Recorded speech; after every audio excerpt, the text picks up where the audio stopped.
Hello. हाँ इसका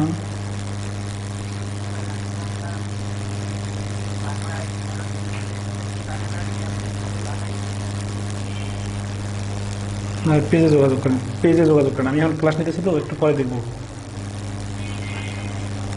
class নিচ্ছে, একটু পরে দেখবো।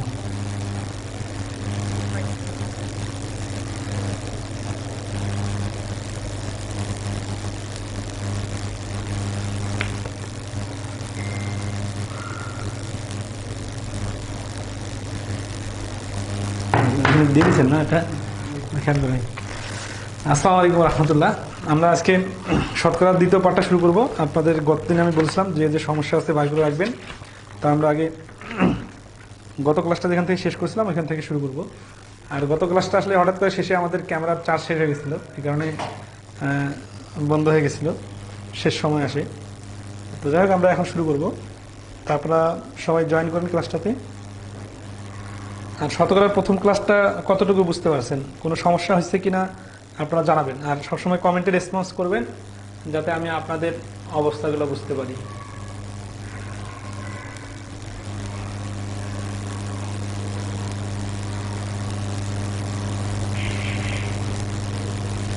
আজকে সাউন্ড ক্লিয়ার আছে তো না?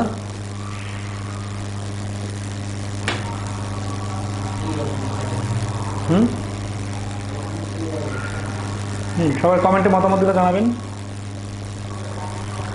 আচ্ছা, তাহলে আমরা গত ক্লাসে করছিলাম 33 পর্যন্ত। আজকে আমরা 34 থেকে শুরু করব। ইনক্রিজ ডিক্রিজের বিষয়টা দেখব, ঠিক আছে?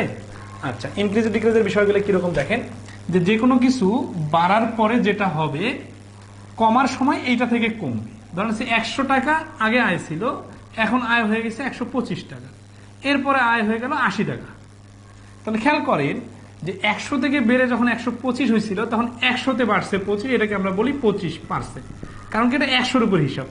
কিন্তু যখন কমতেছে তখন 125-এ কমতেছে, তাহলে এখানে 45 কমতেছে, তাই না? তাহলে 125-এ কমতেছে 45, তাহলে আমরা বলবো 125-এ 45, 100-তে কত। তো এখান থেকে আমরা অঙ্কগুলো ডেভেলপ করব। 34 নম্বর আমরা দেখি।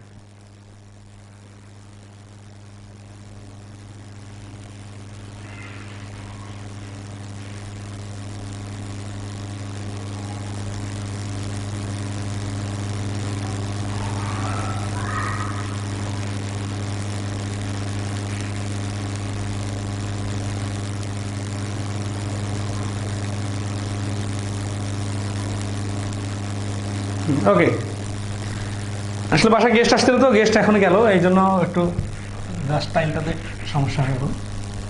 আসি। তাহলে রুনার আয় দিনার আয়ের অপেক্ষা 25% বেশি, দিনার আয় রুনার আয় অপেক্ষা শতকরা কত কম। খুব সিম্পলি আপনারা অ্যান্সার দিতে পারতেছেন সবাই 20%, কিন্তু বিষয়টা হচ্ছে যে আসলে কিভাবে হচ্ছে, এই কিভাবে বিষয়টা দেখি।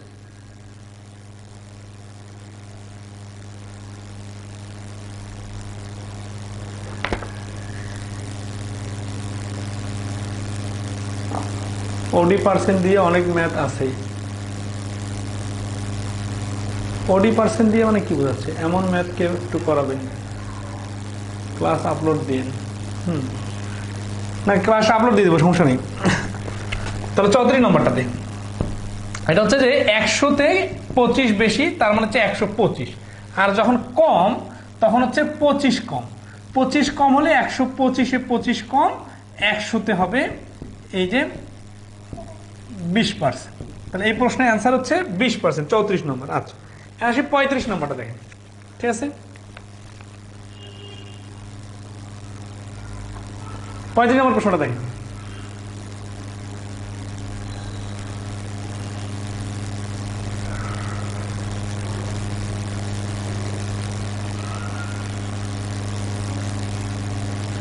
আলমের বয়স কমলের বয়সের 80% হলে কমলের বয়স আলমের বয়সের কত পার্সেন্ট, ঠিক আছে? আচ্ছা, এখানে একটা বিষয় বলি, খুবই ইন্টারেস্টিং পয়েন্ট আমি ধরাই দিই।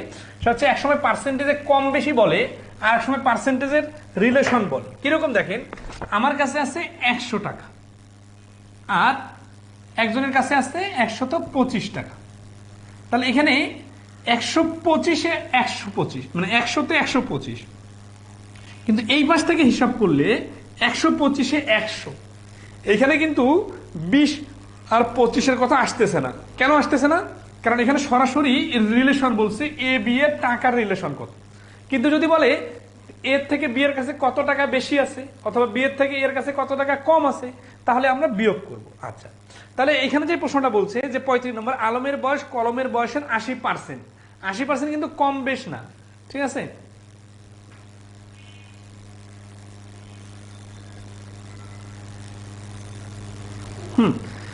তাহলে 80% হলে কমলের বয়স আলমের বয়সের কত। তাহলে এখানে হচ্ছে কি নামগুলোতে একটু ইয়া করবেন, আলমকে এ দিয়ে লিখলাম, কমলকে কে দিয়ে লিখলাম। আলমের বয়স কমলের বয়সের 80%, কমলের বয়সের 80%, তার মানে কমলের যদি 100 হয় তাহলে আলমের হবে 80। তো এখন এখানে দেখেন, এখানে কিন্তু ডিফারেন্স 20, বাট আমরা ডিফারেন্সটা আনবো না। কেন আনবো না? কারণ এখানে ডিফারেন্স নিয়ে কোনো কথা বলে নাই, কম বেশি কিছু বলে নাই। গত কয়েক 2 দিন ধরে প্রচন্ড ঠান্ডা করতেছে, সবাই একটু সাবধানে থাকবেন, আমিও একটু অসুস্থ ফিল করতেছি আর কি। তো কমলের থেকে এটা হচ্ছে 80, তাহলে এই পাশ থেকে যদি আমরা হিসাব করি, তাহলে এই পাশ থেকে যদি আমরা 100 থেকে হিসাব করি, তাহলে কিন্তু আমরা বলছি 100-তে 80, 80%। কিন্তু আমরা এই দিক থেকে দেখবো, মানে 80 দিক থেকে দেখবো, তাহলে 80-তে 100, 80-তে 100 হলে কি 100% বলা যাবে? না, যাবে না, কারণ 80-র উপর বেস করে যেটা হিসাব হবে ওটাকে তো পার্সেন্টেজ বলা যায় না। তাহলে কি করতে হবে? ঐকিক নিয়মে আগে লিখি, 80-তে 100, একে কত আর 100-তে কত, এইভাবে ক্যালকুলেশন করতে হবে ঐকিক নিয়মে। কারণ 100-র উপর বেস করে যেটা হবে সেটাকে পার্সেন্টেজ বলি। আর আমরা নর্মালি জানি পার্সেন্টেজ মানে হচ্ছে নিচে মোট, উপরে মোটের যত গুণন 100। এই 100টা হচ্ছে শতকরার 100, আর এখানে নিচে কেন 80 দিব? খেয়াল করেন যে যখন বলতেছে যে কমলের বয়স আলমের বয়সের, এই যে যার সঙ্গে রয়ের থাকে সেটা নিচে বসে না, আমরা দেখলাম কি আলমের বয়সটা 80, তাহলে আলমের বয়সের সাথে তুলনা হবে। গত ক্লাসে সুন্দর করে দেখা দিয়েছিলাম, রয়ের থাকলে নিচে হবে, ঠিক আছে। ওকে, তাহলে 80 উপরে 100 আর ডান পাশে হচ্ছে 100। ক্যালকুলেশন করলে এখান থেকে আসবে 20 দিয়ে কাটি, তাহলে হচ্ছে 20, 5 20 100, 4 আর হচ্ছে 25, 5 25-এ 125, তার মানে 125%। তাহলে 100-তে যেটা 80, সেটা 80-তে 100 না, এটাতে বলতে হবে 100-তে কত, 100-তে হচ্ছে 125। তার মানে বিষয়টা এরকম যে আলমের বয়স যদি 100 বছর হইতো, তখন কমলের বয়সটা আর 100 থাকতো না, তখন 125 হইতো। কিন্তু বিষয়টাকে পার্সেন্টেজের আকারে চিন্তা করতে হবে। এখানে কিন্তু বয়সের অঙ্কের চিন্তা করা যাবে না যে এর বয়স 20 বছর বাড়লে এর বয়স 20 বছর বাড়বে, এইভাবে না, কিন্তু এখানে পার্সেন্টেজের আকারে চিন্তা করতে হবে। ওকে, নেক্সট আস 36 নম্বর। 36 নম্বর এগুলো পারবেন, এগুলা কাছাকাছি অঙ্ক। হ্যাঁ, আমরা একটু জাস্ট আলোচনা করি। 36 নম্বর হচ্ছে যে চিনির মূল্য 25% বৃদ্ধি পাওয়াতে কোনো এক পরিবার চিনির ব্যবহার কেমন কমালে চিনি বাবদ ব্যয় বৃদ্ধি পাবে না, ঠিক আছে। আচ্ছা, মানে বিষয়টা ওই যে হ্রাস বৃদ্ধির আগে যে অঙ্কটা দেখাইলাম ওই রকমই, বড় ছোট কম বেশি হ্রাস বৃদ্ধি এগুলা সব কাছাকাছি নিয়ম। জাস্ট হচ্ছে কি খেয়াল করেন 25% বৃদ্ধি পাইছে, তার মানে 100 থেকে হয়ে গেছে 125। এখন খরচ অপরিবর্তিত রাখা মানে আগে 100 ছিল, এখনো 100 হইতে হবে। তাহলে কমাইতে হবে কত টাকার চিনি খাওয়া? 25 টাকার। কত টাকায় 25 টাকায় কমাইতে হবে? 125 টাকায় কমাইতে হবে 25 টাকা। 125 টাকা যদি 25 টাকা কমাইতে হয় তাহলে 100-তে কত? তাহলে অ্যান্সার হচ্ছে 25%, ঠিক আছে। এই প্রশ্নের অ্যান্সার হচ্ছে 25% কমাইতে হবে। ও সরি, মিস্টেক হয়ে গেছে। 25 এখানে আছে 5, এটা তো 5, এটা 4, 20 হবে। 5 20-এ 100, 20%। যেটা আমি পরের অঙ্কটা ধরছি, পরের অঙ্কটাতে দুইটাতে 25% আছে, ওইটা আগে চিন্তা করতে যাওয়া দুইটা ভুলে গেছো। আচ্ছা, এর অ্যান্সার হচ্ছে 20%, ঠিক আছে। ওকে, 37 নম্বরটা দেখেন। 37 নম্বর বলছে যে একটি শেয়ারের মূল্য গতকাল 25% বেড়ে গেল, আজকে আবার 25% কমে গেল, প্রকৃত বাড়া কমার হার কত, ঠিক আছে। আচ্ছা, তাহলে এখানে আসি যে এই যে এবার 25% বাড়ছে আবার 25% কমছে, তাহলে এইরকম জিনিসগুলা আমি আবার একটু আপনাদের একটু ভেঙে ভেঙে দেখাই দেই যে 2 বারে বাড়লে কি হয়, একবার বাড়া একবার কমা হলে কি হয়, 2 বারে কমলে কি হয়, ঠিক আছে। আচ্ছা,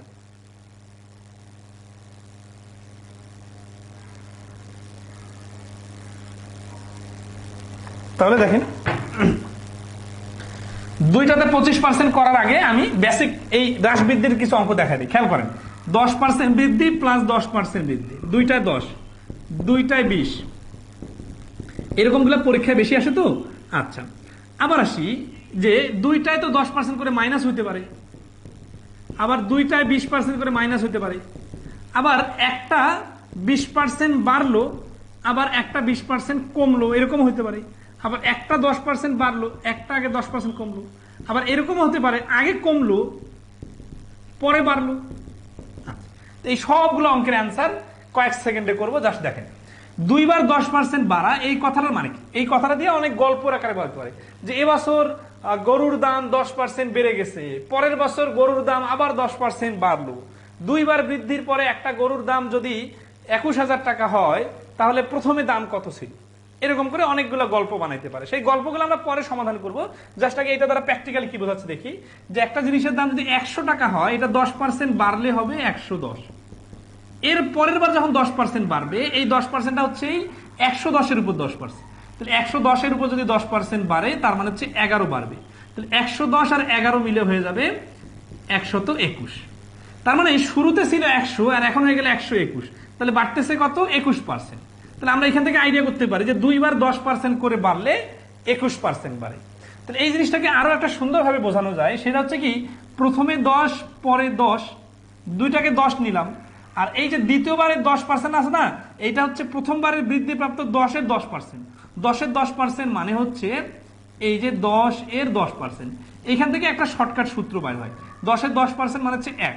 তাহলে 10 + 10 + 1 মিলে হচ্ছে 21। আমরা বিভিন্ন ভাবে ভাবতে পারি জিনিসটা, ঠিক আছে? ওকে, তাহলে হচ্ছে যে 2 বার 10% করে বাড়া মানে 21%। তাহলে এখন এইভাবে চিন্তা করে এটা, তাহলে 20 + 20 + 20-এর 20%। তার মানে 40, আর এখানে 20-এর 20% মানে 4 = 44%। আবার প্র্যাকটিক্যালি ভাবে যে 100 থেকে 20 বাড়লে হবে 120। এখান থেকে আবার 120-এর 20% মানে হচ্ছে 24। তাহলে হয়ে যাবে 144। ঠিক আছে? ওকে, নেক্সট আসি। যখন 10% করে 2 বার কমবে, তখন কি হবে? প্রথমে 100 থেকে 10 কমে হয়ে যাবে 90। এরপরে যখন 10% কমবে, এই 90-এর 10% কমবে। 90-এর 10% মানে হচ্ছে 9। তাহলে প্রথমে কমলো 10 আর পরে কমলো 9, মোটের উপর কমলো কত? 19। ধরতে পারতেছেন কি বিষয়গুলো সবাই? আচ্ছা, ওকে। তাহলে আসি, 20% একবার বৃদ্ধি পাইলো আর একবার কমলো। এই কথাটা দ্বারা কি বোঝায়? যে প্রথমে 100 ছিল, তারপরে 20 বেড়ে হয়ে গেল 120। এরপরে আবার 20% কমবে, তার মানে 120 থেকে 20% কমবে। তাহলে 120-এর 20% মানে হচ্ছে 24 কমবে। তাহলে হয়ে যাবে কত? 96। শুরুতে ছিল 100 আর শেষে হলো 96। তাহলে মোটের উপর কমলো কত? 4%। এখন দেখেন, আমরা এই অঙ্কগুলো অনেকে শর্টকাট সূত্র দিয়ে করি, কিন্তু শর্টকাট সূত্র দিয়ে করে না, যেভাবে করেন আগে বুঝতে হবে। না বুঝলে কি সমস্যা হবে দেখা দিচ্ছি। সমস্যাটা এইরকম হবে যে সাপোজ একবার 20% বাড়লো, তারপরের বার আবার 10% বাড়লো, তারপরের বার 10% কমলো, মোটের উপর কত হলো? এরকম যখন 3টা দিবে, তখন কিন্তু সূত্র কাজ করবে না। তো এই জন্য দেখেন যে বুঝে বুঝে করাটা খুবই জরুরি। ঠিক আছে? কিরকম? এই আবার যিনি বলতেছেন, দেখেন এখানে দেখেন। তাহলে প্রথমে ধরেন আছে ছিল 100, এখান থেকে 20 বাড়লে হয়ে যাবে 120। তারপরের বার যখন 10% বাড়বে, তখন 120-এর 10% বাড়বে, মানে হচ্ছে 12 বাড়বে। 12 বাড়লে হয়ে যাবে 132। 132 হওয়ার পরে এখন যখন 10% কমবে, তখন এই 132-এর 10% কমবে। তার মানে 132-এর 10% মানে হচ্ছে 13.2। তাহলে হয়ে যাবে কত? 132 থেকে যদি 13 বাদ যায়, হয়ে যাবে 119। আর 0.2 যদি কাটা যায়, তাহলে হবে 118.8। তার মানে মোটের উপর বাড়বে 18.8%। সিরিয়াসলি খেয়াল করেন যে এই যে দেখেন 3 বার 4 বার 5 বার বললেও কিন্তু এইভাবে বুঝে বুঝে করা যাবে। কিন্তু যখন আপনি রোবোটিক স্টাইলে কোনো কিছু মুখস্থ করবেন, ওইটার কিন্তু সীমাবদ্ধতা আছে। হ্যাঁ, তবে আপনার যদি সুবিধা মনে হয় ওইভাবেও করবেন, কিন্তু আগে প্র্যাকটিক্যালি বোঝেন। ঠিক আছে? আচ্ছা, ওকে। তাহলে আসি 38 নম্বর অঙ্কটা। হ্যাঁ, না 37 নম্বর অঙ্কটা। যে একটি শেয়ারের মূল্য গতকাল 25% বেড়ে গেল, আজকে আবার 25% কমে গেল, প্রকৃত বাড়া কমার হার কত? তাহলে 25% বাড়ার পরে 25% কমা, এই কথাটার মানে কি? একটু প্র্যাকটিক্যালি ভাবি। ধরেন আছে যে 25 বাড়লো, তাহলে অনেক বাড়ছে, কিন্তু আবার 25 কমে গেল, তার মানে 2 25 মিলে ডিসমিস। তাহলে মাঝখানে যে ইফেক্ট ফেলবে কোনটা? ওই যে 25 বাড়ছে, যখন দ্বিতীয়বার 25% হবে, তখন 25-এর 25%টা ইফেক্ট ফেলবে। মানে কিরকম আমি বিষয়টা বোঝাই। ধরেন সে বাড়লো 25, আবার কমে গেল 25, তাহলে বাড়া কম আর কমা মিলে তো ডিসমিস হয়ে যায়, 0 হওয়ার কথা। কিন্তু না, কেন 0 হয় না? এই লজিকটা যদি ধরতে পারেন, তাহলে অঙ্ককে আপনি শর্টকাট বানাই ফেলতে পারবেন। কেন 25 জিরো হয় না? কারণটা হচ্ছে যে 25% বাড়ছিল তার মানে 100-তে 25 বাড়ছে, তাহলে দ্বিতীয়বার যখন 25% কমছে তখন 100-এর 25% 25 তো কমছে, আবার এই যে 25-এর 25%ও কমছে।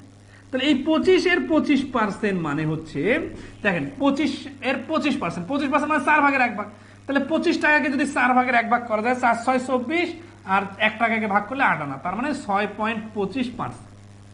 তাহলে এই অঙ্কটা যদি আমরা একটু প্র্যাকটিক্যালি বা ডিপলি চিন্তা করতে পারি, তাহলে অ্যান্সার এভাবে দিব, 25 গুণন 25%, তার মানে 6.25।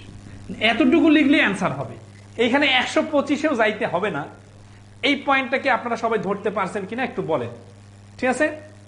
আচ্ছা, খেয়াল করেন যে 25-এর 25%, আমরা যদি নর্মালি বিস্তারিত লিখে লিখে করতাম তাহলে কিভাবে করতাম? আগে 100, তারপরে 25 যোগ হয়ে গেল 125, তারপরে 125-এর 25%। এই যে এইখানে ঝামেলাটা লাগতো, সময় বেশি নষ্ট হয়। এইখান থেকে আসবে কিন্তু ক্যালকুলেশন করে, ধরেন আছে যে নিচে 100 আছে, তো তাহলে আমরা কাটাকাটি করবো না, না কাটে এই 25 আর 625 125-এ গুণ করবো। 5 25-এ 125, 5 হাতে করে 2 12, 25 দুগুণা 50 আর 12 62, 2 হাতে করে 6, 25 25 আর 6 31, এটার নিচে 100, তার মানে 31.5। 31.5 কি? 31.5 হচ্ছে কমবে। তাহলে বাড়ার সময় বাড়ছিল 25 আর কমার সময় কমলো 31.5, তার মানে তাহলে মোটের উপর কত কমবে? মোটের উপর কমবে 6.25। তাহলে এই জিনিসটা আমরা এতগুলো লেখা না লিখে ডাইরেক্ট কিভাবে পারতেছি, এইটার লজিকটা আমি কিন্তু এইখানে লিখে দিছিলাম যে 25-এর 25% লিখলে সরাসরি হয়ে যাবে। তাহলে এরকম আরো একটা স্যাম্পল করি সোজাগুলা, কিরকম দেখেন। ধর আছে একটা শার্টের দাম 20% বাড়লো, আর ওই শার্টটা পরের দিন দাম 20% কমে গেল, তাহলে মোটের উপর কি ধরনের ইফেক্ট পড়বে? মানে আপনি হয়তো 100 120 আবার 120-এর 20% 24, তারপরে ক্যালকুলেশন করে 4% আনতেছেন, কিন্তু আমি একটা আপনাকে শর্ট ট্রিক দেখাই দেই যে 20 বাড়লো মানে পজিটিভ 20, মাইনাস 20 কমলো মানে 20 আর 20 ডিসমিস, তার মানে শোধ হয়ে গেছে। কিন্তু মাঝখানে একটা লেজুর আছে, সেই লেজুরটাই তো আমাদের ইফেক্ট ফেলবে, তাই না? তাহলে এই যে প্রথমে 20 বাড়ছিল, এই 20-এর 20%টা হচ্ছে অতিরিক্ত কমে যাবে। তাহলে 20-এর 20% মানে হচ্ছে, আমরা জানি শূন্যওয়ালা দুটো সংখ্যার পার্সেন্টেজ বাড়ি করতে গেলে 0 0 বাদ দিলেই হয়ে যায়। তার মানে 4% এটা কি বাড়বে না কমবে? আবার উল্টাপাল্টা করবেন না। প্রথমে যখন বাড়ছিল তখন শুধু 20 বাড়ছিল, কিন্তু কমার সময় 24 কমছে, তার মানে এই -4% হবে। আপনাদের এখন এইভাবে করতে বলতেছি না, আপনারা 100 ধরে হিসাব করে করতে পারেন একটি নির্বাচনে। হ্যাঁ, কালি 37 নাম্বারটা একদিন বলেন, 37 নাম্বারটাই তো বলতেছিলাম এতক্ষণ ধরে, এখনো তো 37 নাম্বারে শেষ হয় নাই। যে এই যে 100 125, তারপরে 125-এর 25% হচ্ছে 31.25, তাহলে 100 থেকে 25 থেকে, হ্যাঁ মানে 25 131.25, এইটা যদি আপনারা বিয়োগ করতে চান তাহলে 125 থেকে বিয়োগ করতে হবে। 125 থেকে 31.25 বিয়োগ করলে হবে 93.75, তার মানে মোটের উপর কম ছিল 93.75 বিয়োগ করলে হবে 6.25। আপনি যখনই 131, 93.75 এই সংখ্যাগুলোতে যাবেন, আপনার কিন্তু হিউজ সময় নষ্ট হবে, ঠিক আছে? ওকে, আর একটা পরের অঙ্কটা দেখেন একই রকম। মানে এই রাশবৃদ্ধির অনেকগুলো অঙ্ক করাই দিব, তো টেনশনে কিছু নাই, জাস্ট ক্লিয়ারলি দেখেন। 38 নম্বর, গতকাল শেয়ারের দাম 25% বেড়েছিল কিন্তু আজকে 25% কমেছে, শেয়ারের দাম মোট কত কমেছে বা বেড়েছে? অঙ্কটা কিন্তু বিস্তারিত সমাধান করে দেওয়া আছে বইয়ের মধ্যে, সেটার মধ্যে দেওয়া আছে। আপনাদের সেটা দেখেন যে 25% বেড়েছিল, তারপরে 25% কমছে, ঠিক আছে? আচ্ছা, তাহলে 25% বাড়ার পরে যদি 25% কমে তাহলে কিরকম হবে? 6.25 কি কমবে নাকি বাড়বে? স্যার কখন 100 সরাসরি আর কখন 100 উল্টায়, এটা আমরা পরে দেখা দিব। হ্যাঁ, ক্লাসের শেষে আমরা শেষের দিকে আপনারা জিজ্ঞাসা করিয়েন, আমরা দেখা দিব, ঠিক আছে? আচ্ছা, ওকে, তাহলে আসি এই জিনিসটাতে যাদের ক্লিয়ার না তারা আরেকবার শুনে নেন, তাহলে আরো ক্লিয়ার হবে। সেটা হচ্ছে যে এখানে কি হচ্ছে যে গতকাল শেয়ারের দাম 25% বেড়েছিল কিন্তু আজ 25% কমেছে, শেয়ারের মোট দাম কত কমেছে বা বেড়েছে? এটা হচ্ছে শেয়ারের দাম বলুক বা অন্য যে কোনো প্রোডাক্টের দাম বলুক, যত কিছুতে হ্রাস বৃদ্ধির কথা বলবে সবগুলাই কিন্তু একই রকম 6.25%, অথবা ফ্র্যাকশন থাকলে 6 সমস্ত 4-এর 1% চলে আসে। আচ্ছা, তো এখন আসি যে এইখানে এই 25-25-এর জায়গায় কিন্তু অনেক ধরনের পার্সেন্টেজ দেওয়া থাকতে পারে, একটাতে 40, একটাতে 50, একটাতে 30, একটাতে 20, এরকম ভিন্ন ভিন্ন পার্সেন্টেজ দিয়ে অনেকবার প্রশ্ন আসে, ঠিক আছে। আচ্ছা, এটা আবার বোঝান। আচ্ছা, তাহলে 38 নম্বরটা আবার দেখেন, মানে এই 37 নম্বর 38 নম্বর একই। প্রথমে ছিল 100, শেয়ারের দাম 25% বেড়েছে, তার মানে এই দেখেন প্রথমে, দ্বিতীয়তে 100 প্লাস 25 সমান সমান 125। এটা হচ্ছে বৃদ্ধির পর, দেখেন খেয়াল করেন, বৃদ্ধির পর, তারপরে কমার পর, কমার পর কত হবে? শুরুতে ছিল শেয়ারের দাম 100 আর পরবর্তীতে হয়ে গেছে 125। এখন কমার পর কত হবে, কমবে কত সেটা আগে বার করি। কমবে 125-এর 25%, তার মানে এই 125 থেকে মাইনাস 125-এর 25%। তাহলে এখানে আমরা বিয়োগ করি 125 মাইনাস, এটা হচ্ছে 31.75, 31.25, তার মানে 125 থেকে 31.25 কমে যাবে। তাহলে এখানে 125 থেকে 31.25 যদি কমে, তাহলে হবে কত? 93.75। তাহলে দেখেন শুরুতে ছিল 100, এখন হয়ে গেল 93.25। কখন? কমার পরে। তাহলে ফাইনালি শেয়ারের দাম হয়ে গেল 93.75। তাহলে এখানে আমরা লিখবো এখন মোটের উপর কমবে। মোটের উপর কমবে কত? শুরুতে ছিল 100 আর এখন হয়ে গেল 93.75। তাহলে মোটের উপর কমবে 6.25%। এইটা হচ্ছে অ্যান্সার। আশা করি সবাই ধরতে পারছেন। আচ্ছা, ও এটা রিটার্ন করে দেন। আচ্ছা, রিটার্নে তো এই যে এটা যেটা করলাম এটা তো রিটার্নে হয়ে গেল। যারা বুঝতেছেন না, এই যে এটা করছি এটা কি রিটার্ন না? আচ্ছা, এখন তার সাথে একটু লিখে দিবেন। ধরি প্রথমে পণ্যের দাম ছিল 100 টাকা, প্রথমে 25% বৃদ্ধির পরে নতুন দাম হবে 125, 25% দাম কমার পরে নতুন দাম হবে 125 মাইনাস 125-এর 25%। এটা তো রিটার্নে করে দিলাম, ঠিক আছে না? আচ্ছা,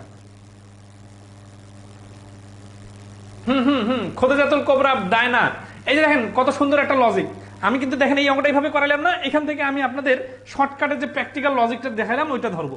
দেখেন তো এখানে অঙ্কটা কেন এত বড় হয়ে গেছিল?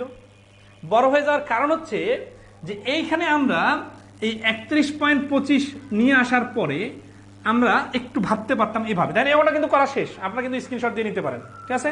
আচ্ছা, এখন আমরা শর্টকাটে কিভাবে আসবো সেটা দেখবো। শর্টকাটে করার জন্য আমরা কি করতেছি, এই 31.25 পর্যন্ত আসলাম, ঠিক আছে?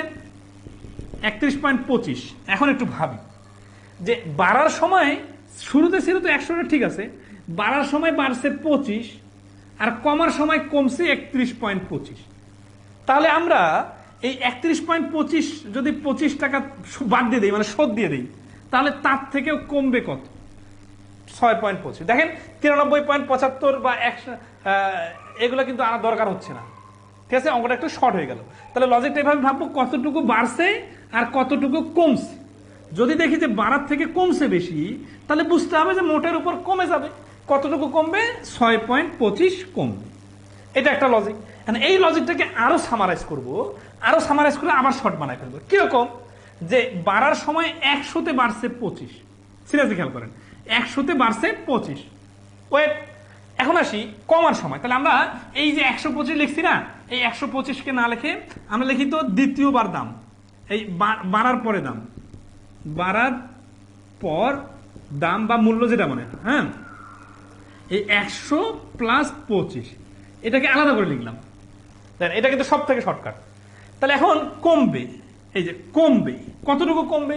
25% কমবে। কার 25%? এই 125-এর 25%, তাই না?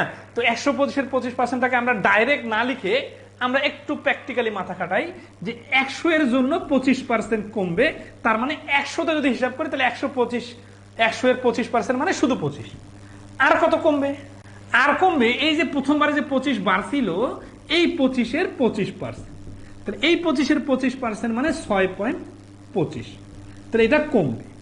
তাহলে আমরা একটা কাজ করতে পারি না, যে বাড়ার সময় প্লাস 25 হয়েছিল আর কমার সময় এই 25 আর এই 25 বাদ দিয়ে দেওয়া যায়।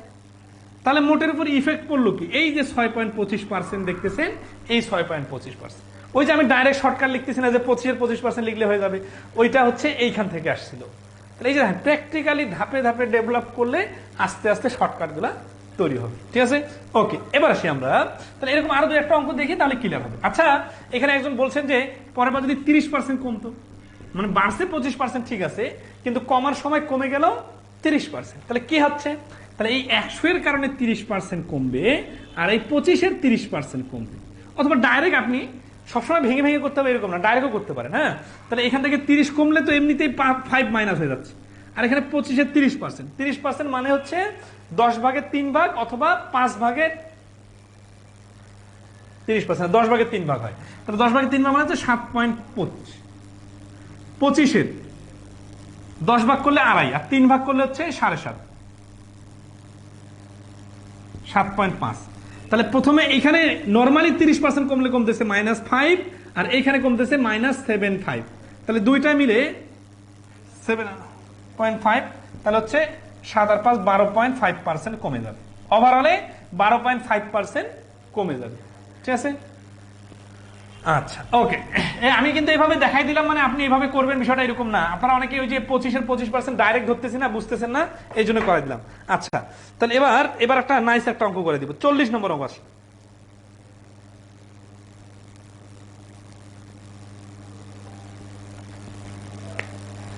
40 নম্বর অঙ্কটা দেখেন, বলতেছে যে একটা আয়তাকার দৈর্ঘ্যের ক্ষেত্রে দৈর্ঘ্য 80% বৃদ্ধি এবং প্রস্থ 10% হ্রাস করা হলো, ক্ষেত্রফল শতকরা কত পরিবর্তন হবে? এরকম যে প্রশ্নগুলো আছে, এই প্রশ্নগুলো আমি একটা আগে বানাই বলতেছি। একটা প্রশ্ন খেয়াল করেন, এটা একটা বর্গ, এই বর্গটার প্রত্যেকটা বাহু হচ্ছে 100। তো বলতেছে যে এই বর্গের বাহুগুলোকে 10% বৃদ্ধি করলে ক্ষেত্রফল কত পার্সেন্ট বাড়বে? ঠিক আছে, আচ্ছা, তাহলে বর্গের এক বাহু হচ্ছে 100, আর এক বাহু হচ্ছে 100। তাহলে এটাতে কি আসতেছি, এটাতে যদি আমরা এভাবে আসি যে এটা 10% বৃদ্ধি, মানে এটা 100-এর 10%, মানে হচ্ছে 1। ঠিক আছে, না সরি, 100-তে 10% মানে 10, তাহলে এইখানে 10 বাড়বে। আবার এই পাশে যদি আমি বাড়াই, তাহলে এটা তো 100-কে 10 বাড়বে। কিন্তু দেখেন এই পাশে তো আমার আগের বাহুটা ছিল এত বড়, তাহলে এই পাশে যদি আমি এইভাবে বাড়াইতে থাকি, তাহলে এটা তো এইভাবে বাড়ার কথা ছিল। আবার এই পাশের বাহুটা প্রথমে ছিল এতটুকু, তাহলে এটাকে যদি আমি 10% বাড়াই, তাহলে এটা এইভাবে বাড়বে। তাহলে এই যে 10 আর এই 10, এই 10 আর 10 মিলে তো 20% বাড়ার কথা, কিন্তু এটা কি বর্গ হয়েছে? না, বর্গ হয় নাই। এই যে একটা কর্নার দেখেন, এই কর্নারটাকে খুব সিরিয়াসলি ফোকাস করেন। এই যে অংশটা আছে, এই অংশটার নাম কি বলেন তো? এই অংশটার নাম হচ্ছে 10-এর 10%। খেয়াল করেন, এই দিক দিয়ে যে 10 বার ছিল না, ওই 10-এর এই পাশের আবার 10%, তার মানে হচ্ছে 1। তাহলে এই জায়গাটাই হচ্ছে টার্নিং পয়েন্ট। ওই যে আমি আলাদা করে হিসাব করে দিতেছি না, ওই আলাদা করে হিসাবটা এইখানে। তার মানে এই যে 10 বাড়বে, আবার 10 বাড়বে, কিন্তু এক্সট্রা 1 বাড়বে। এক্সট্রা 1 কেন বাড়বে? কারণ এই যে এই জায়গাতে না বাড়ালে তো এটা ক্ষেত্রফল হবে না, তাহলে এক্সট্রা 1 মিলে হয়ে যাচ্ছে 21%। তাহলে এই এক্সট্রা জিনিসটা যদি ভালোভাবে বোঝা যায়, তাহলে কিরকম সুবিধা হচ্ছে একটু বলি। সাপোজ একটা শার্টের দাম 20% বৃদ্ধি পেল, পরে ওই শার্টটার দাম 20% কমে গেল, মোটের উপর শতকরা কত বাড়বে বা কমবে? তাহলে দেখেন, এখানে 20 বাড়বে মানে +20, 20 কমবে মানে -20, তাহলে +20 আর -20 মানে কাটা, কিন্তু এক্সট্রা কমে যাবে 20-এর 20% মানে হচ্ছে 4, এই 4% হচ্ছে কমবে। ঠিক আছে, আমি কিন্তু বলতেছি না এইভাবে করবেন, আপনি আগে 100 ধরে ধরে করবেন, তারপরে 5-10 বার চিন্তা করবেন আমার আইডিয়াটা, তারপরে 5টা অঙ্কে প্রয়োগ করবেন, তারপরে আপনার কনফিডেন্স বাড়বে, তারপর থেকে আপনি আমার মতো করে করা শুরু করবেন। মানে বিষয়টা হচ্ছে প্রতিটা জিনিসে কিন্তু এরকম, আমি এখনই শিখে দিলাম, আপনি এখনই প্র্যাকটিস করতে যাবেন, মানে প্রয়োগ করতে যাবেন, পারবেন না, উল্টাপাল্টা লাগবে। তখন আপনি কি করবেন, এখানে আপনি বলবেন যে কি এটা তো বৃদ্ধিও হইতে পারে, +4% তো হইতে পারে, কারণ আপনার আইডিয়াতে এখনো ঘাটতি আছে। এই জন্য আপনার কি করা দরকার, আপনার হচ্ছে একটু সময় দেওয়া দরকার। ঠিক আছে, ওকে। তাহলে এই 40 নম্বর অঙ্কটা, আচ্ছা 40 নম্বর অঙ্কটা করবো। 40 নম্বর অঙ্কটা কি বলতেছে দেখেন তো, বলছে একটি আয়তকার ক্ষেত্রের দৈর্ঘ্য 20% বৃদ্ধি, প্রস্থ 10% হ্রাস করা হলো, ক্ষেত্রফল শতকরা কত পরিবর্তন হবে? 20 থেকে 10 শোধ দিয়ে দিলে, ঠিক আছে, আরো 10 থাকে না, কিন্তু 20-এর 10% মানে হচ্ছে 2 যদি বাদ দিয়ে দেই তাহলে হচ্ছে 8। কিন্তু এইভাবে করতে গেলে উল্টাপাল্টা করতে পারেন, এই জন্য একটা প্র্যাকটিক্যালি বিস্তারিত আসেন যে দৈর্ঘ্য হচ্ছে 10% 20% বৃদ্ধি, তার মানে 120। এরপরে প্রস্থ 10% হ্রাস করা হলো, তাহলে 120-এর 10% মানে 12 যদি হ্রাস করি, তাহলে থাকবে কত? 108। শুরুতে ছিল 100 আর এখন হচ্ছে 108, তাহলে মোটের উপর কমছে 8%। অ্যান্সার হচ্ছে 8%। আচ্ছা,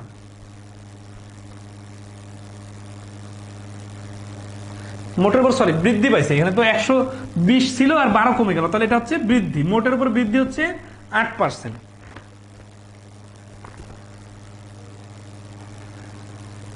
এরকম কয়েকটা অঙ্ক শাহাদাত ভাই নামে একজন দিছিল ইয়াতে, মানে আমি যে পোস্ট দিছিলাম ওই পোস্টের কমেন্টে।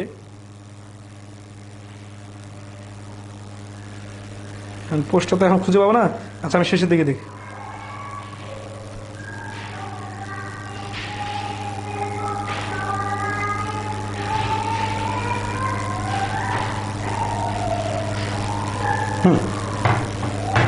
আপনারা এখন 39 নম্বর আমরা চেষ্টা করেন। আচ্ছা যারা এই 40 নম্বর আমরা রিটার্ন যাচ্ছেন, আমি একটু পরে রিটার্ন করে দিচ্ছি, মানে এখনই রিটার্ন করে দিব। 39 নম্বরটা আমরা একটু চেষ্টা করেন।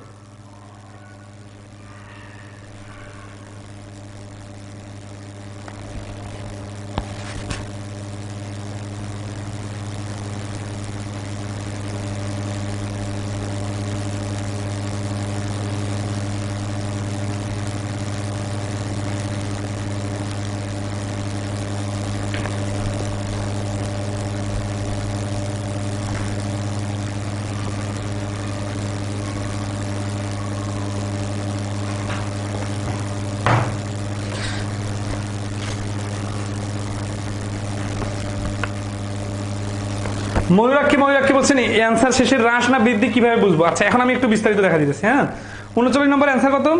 39 নম্বর বলছে যে মন্দার কারণে শ্রমিকের দৈনিক বেতন 50% হ্রাস হয়, 1 বছর পরে দৈনিক বেতন 80% বৃদ্ধি করা হয়। মন্দার পূর্বে দৈনিক বেতন 90 টাকা হলে বর্তমানে শ্রমিকের দৈনিক বেতন কত? 50% হ্রাস আর 80% বৃদ্ধি, তাই না? আচ্ছা তাহলে দেখেন তো যে 50% যখন হ্রাস করা হয়ে গেছে তখন হয়ে গেছে 50 টাকা, এরপরে যখন 80% বৃদ্ধি করেছে তাহলে 50 এর 80% কত? 40 টাকা। তাহলে আগে বেতন ছিল 100, তাহলে 50 আর 40 মিলে বর্তমান বেতন হবে 90। আচ্ছা 39 বুঝি না স্যার। হরিতোষ দাস, না বুঝার কি আছে ভাই? আপনি এত সিম্পল জিনিসটা না বুঝলে তো হবে না। আপনি কি দেখতেছেন বলেন তো? এখানে 2টা পার্সেন্টেজ দেওয়া আছে, কিরকম? শুরুতে ধরি বেতন 100, তাহলে খেয়াল করেন এখানে খুব একটা ইন্টারেস্টিং পয়েন্ট ধরা দিই, অনেক সময় লেজুর লাগাই দিয়ে আপনাদের মাথা গরম করে দিতে পারে। 100 শুরুতে ধরলাম, এটা ধরি, তাহলে কমার পরে 50% পরে দ্বিতীয়বারে বেতন কত? 50% যেহেতু কমে গেছে তাহলে 100 থেকে 50 কমে হয়ে গেছে 50। তাহলে তৃতীয়বারে বেতন কত? 50 এর সাথে যোগ হবে 50 এর 80%। 80% তো বৃদ্ধি পাইছে, তাই না? অথবা ডাইরেক্ট লেখা যায় 50 এর 180%। তাহলে 50 প্লাস 40 সমান সমান 90। তার মানে এই শুরুতে বেতন যদি 100 থাকে তাহলে শেষে বেতনটা হয়ে যাবে 90 টাকা। এটা খুব ইন্টারেস্টিং পয়েন্ট। দেখেন এখানে বলা আছে মন্দার পূর্বে দৈনিক বেতন 100 টাকা হলে, আমরা যে ধরি 100 ধরছি, প্রশ্নে আবার 100ই বলা আছে, তাহলে 100 থেকে ধরে যদি 90 টাকা হয় তাহলে 90 অ্যান্সার। কত ইন্টারেস্টিং। আচ্ছা এই অঙ্কটা যদি আইবিএ পরীক্ষা নিত বা লেজুর লাগা প্রশ্ন হইতো তাহলে কি বলতো? খেয়াল করেন যে মন্দার পূর্বে একজনের বেতন যদি, ঠিক আছে, মন্দার পরে একজনের বেতন যদি 450 টাকা হয় তাহলে মন্দার আগে তার বেতন কত টাকা ছিল? তো এরকম দেখেন 400, 500 বা 450 এভাবে যে লেজুরে দেওয়া থাক, আমাদেরকে কিন্তু আবার ওই 100 ধরে, 50 ধরে, 80 বাদ দিয়ে 90 ধরে এভাবেই করতে হইতো। তখন আমরা ঐকিক নিয়মে লিখতাম যে মন্দার আগের বেতন 100 হলে বর্তমান বেতন 90, অথবা বর্তমানে বেতন 90 হলে আগের বেতন হচ্ছে 100। বর্তমানে মানে বেতন 450 হলে আগের বেতন হচ্ছে, এই যে এইভাবে করে ঐকিক নিয়মে লিখে কাটাকাটি করতাম। তার মানে লেজুর কিভাবে লাগাই দেওয়া থাক হ্রাস বৃদ্ধির এই 100 ধরে লজিকটা কিন্তু ক্লিয়ার থাকতে হবে। এখান থেকে আমরা ক্যালকুলেশন করে আগের বেতন নিয়ে আসতাম 500।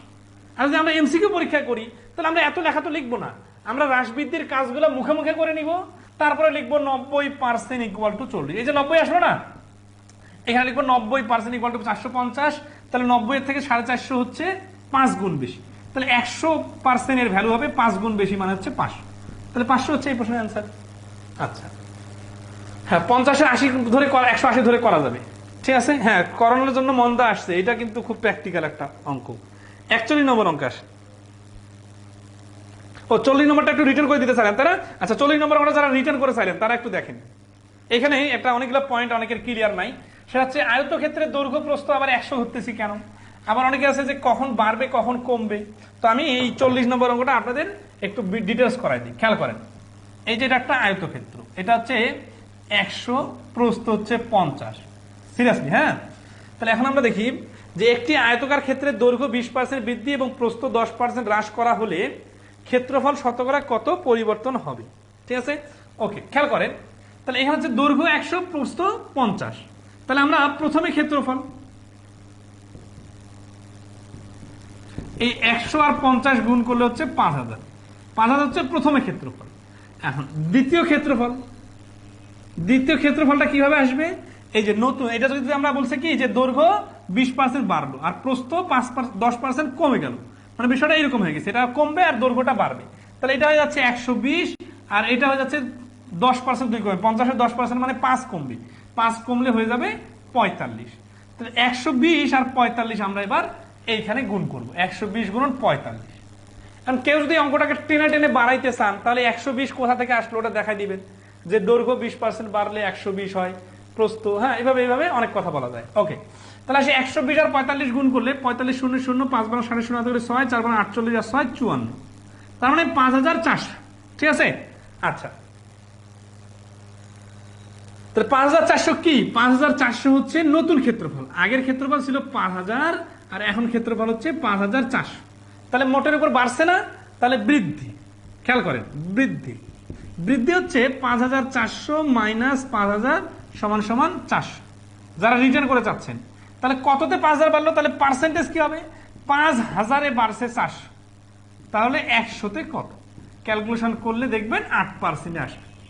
তাহলে আমরা এখান থেকে একটা জিনিস দেখলাম যে আমরা যেটা শর্টকাটে মুখোমুখি 100 ধরে করতেছি ওইটাতেও 8% বৃদ্ধি আসতেছে, আর এইভাবে 150 ধরে এত বড় গুণ ভাগ যোগ বিয়োগ করার পরেও 8%-ই অ্যান্সার আসতেছে।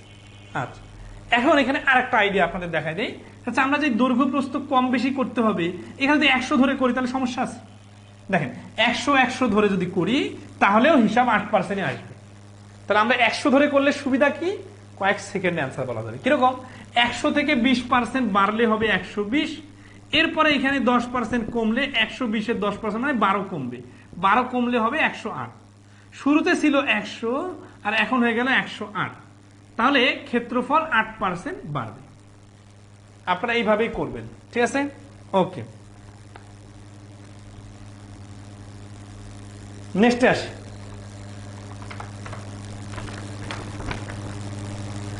41 নম্বর অঙ্ক দেখেন, চালের দাম মূল্য 20% বৃদ্ধি পাওয়াতে 750 টাকায় পূর্বাপেক্ষা 5 কেজি চাল কম পাওয়া গেল। 1 কেজি চালের পূর্ব মূল্য কত ছিল? শীটটা কি সবাই খুব ভালোভাবে পড়ছেন যাতে অঙ্কগুলো একটু খুব দ্রুত ধরতে পারেন?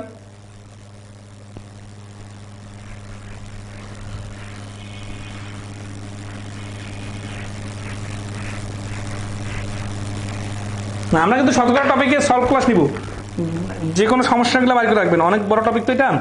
চালের মূল্য 20% বৃদ্ধি পাওয়াতে 750 টাকায় পূর্ব অপেক্ষা 5 কেজি চাল কম পাওয়া যায়। 1 কেজি চালের পূর্ব মূল্য কত? আচ্ছা, এখানে আরো দুই একটা অঙ্ক আগে করে দিই। 42 নম্বর দেখেন, 42 নম্বরটা আগে দেন, বৃদ্ধিটা পরে করতে হবে। কলার দাম 20% কমে যাওয়ায় 12 টাকায় পূর্ব অপেক্ষা 2 টাকা 2টি কলা বেশি পাওয়া গেলে বর্তমান একটি কলার দাম কত টাকা? ঠিক আছে, তাহলে দেখেন এখানে 20% কমে যাচ্ছে, তাহলে এই 12 টাকা থেকে 20% দাম কম লাগবে। এই জন্য আমরা কিভাবে অঙ্কটা করব?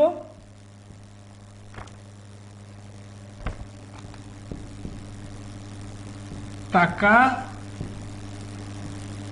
কম লাগে সমান সমান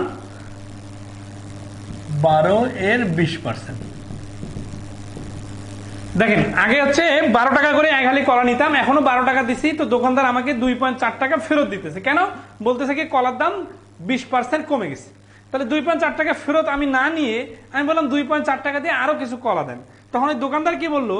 যে 2টে কলা দিল। তার মানে তাহলে এই যে টাকাটা কম লাগলো সেই টাকাটা দিয়ে কিন্তু অতিরিক্ত 2টা কলা পাওয়া গেল। তাহলে আমরা লিখতে পারি যে অতিরিক্ত 2টি কলার দাম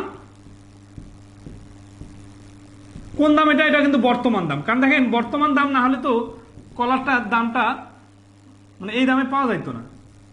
অতিরিক্ত 2টি কলার দাম, বর্তমান দাম হচ্ছে 2.4 টাকা, তাহলে অতিরিক্ত একটি কলার দাম 2.4 ডিভাইডেড 2 সমান সমান 1.2।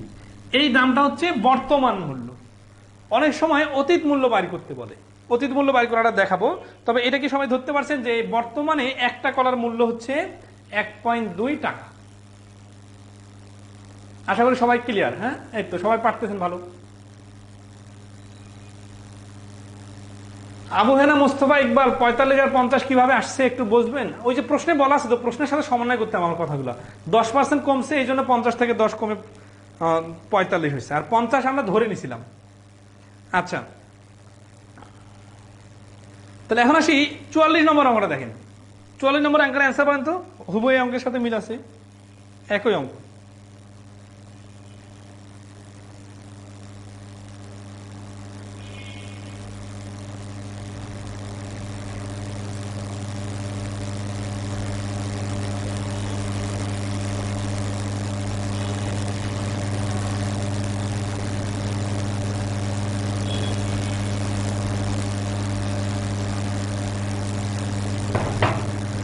কলার দাম 20% কমে যায়, 12 টাকা পূর্বকার, দুটি কলা বেশি পাওয়া যায়, 50টি কলার বর্তমান দাম কত? যে 50টি বা 100টি যেটাই থাক, সেটা হচ্ছে যে ওটা গুণ করে দিলেই হয়ে যাবে, ঠিক আছে? আচ্ছা, ওকে, নেক্সট আসি আমরা 43 নম্বর অঙ্কটা। এটা ষষ্ঠ শ্রেণী বই আছে, দেখেন। কলার দাম 14 সমস্ত 7 2%, 43 নম্বর অঙ্ক। কলার দাম 14 সমস্ত 7, স্যার 12 20% বুঝান। 12 20% ওই যে 12 টাকার জিনিসে 20% কমছে, মানে কি 12 টাকার জিনিসটা তো কমছে, তাহলে 12 টাকা থেকে 20% বাদ দিলে 20% টাকাটাই হচ্ছে সেভ হবে টাকাটা। আচ্ছা, কলার দাম 14 সমস্ত 7 2% কমে যাওয়ায় 420 টাকায় পূর্বাপেক্ষা 10টা কলা বেশি পাওয়া যায়, প্রতি ডজন কলার বর্তমান মূল্য কত? তাহলে আমরা যেটা করব, 420 টাকায় 420 টাকার 14 সমস্ত 7 2% বাইর করবো, তাহলে যে টাকাটা বাইর হবে ওইটা হচ্ছে 10টা কলার বর্তমান মূল্য। তো 10টা কলার বর্তমান মূল্য থেকে একটা ভাগ করবো 10 দিয়ে, তাহলে একটা কলার মূল্য বাইর হবে। আর একটা কলার মূল্য থেকে হচ্ছে 12টা দিয়ে ভাগ গুণ করলে 12টার মূল্য বাইর হয়ে যাবে, ঠিক আছে? ওকে, তাহলে আসি কিভাবে করবো দেখেন।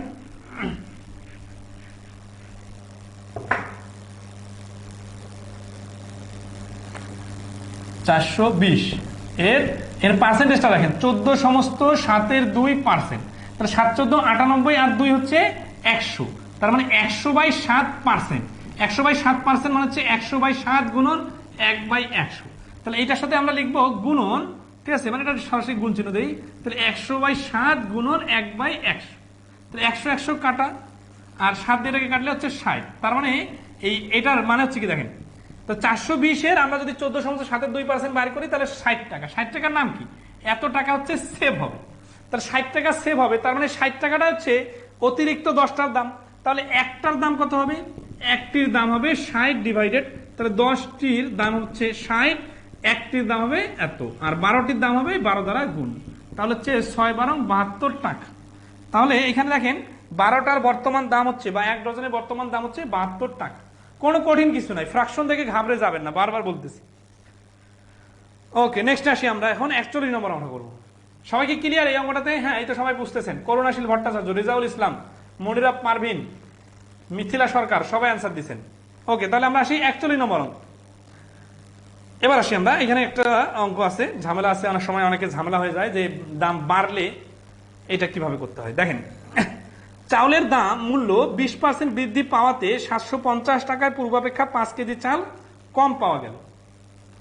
স্যার আবার বলার কিছু নাই ভাই, এখানে পার্সেন্টেজটাকে এখানে ফ্র্যাকশন আকারে ক্যালকুলেশন করলাম, ওইটাকে এখানে লাগাই দিলাম, তাহলে 420 এত টাকা কম। এই এত টাকা হচ্ছে সেভ হয়, সেভ হয় মানে কম লাগে। এই সেভ হওয়ার জিনিসটা হচ্ছে অতিরিক্ত 10টার দাম। এই অতিরিক্ত 10টার দাম যদি 60 টাকা হয়, তাহলে একটার দাম হবে 6 টাকা, 12টার দাম হবে 72 টাকা। জটিলের কিছু নাই। তাহলে 41 নম্বর, চালের মূল্য 20% বৃদ্ধি পাওয়াতে 750 টাকায় পূর্বাপেক্ষা 5 কেজি চাল কম পাওয়া গেল। 1 কেজি চালের পূর্ব মূল্য কত? ঠিক আছে, 100 কেন হলো? 100 হলো এই যে পার্সেন্টেজের কারণে। আচ্ছা দেখেন তো, এই এখানে আমি 5% লিখতাম, তাহলে কি লিখতাম? উপরে 5 নিচে 100, কারণ কি পার্সেন্টেজের জন্য নিচে 100। আচ্ছা, পার্সেন্টেজটাকে এইভাবে না লিখতাম, তাহলে কি লিখতাম? 1/100 লিখতাম না? 5-এর নিচে চলে যায়, এই জন্য আমরা দেখতে পাই না, ঠিক আছে?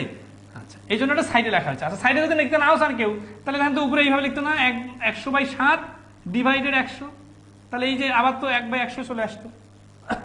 এত সিম্পল বিষয় পারতে হবে। তাহলে 5 কেজি চাল কম পাওয়া যায়, তাই না? আচ্ছা দেখেন,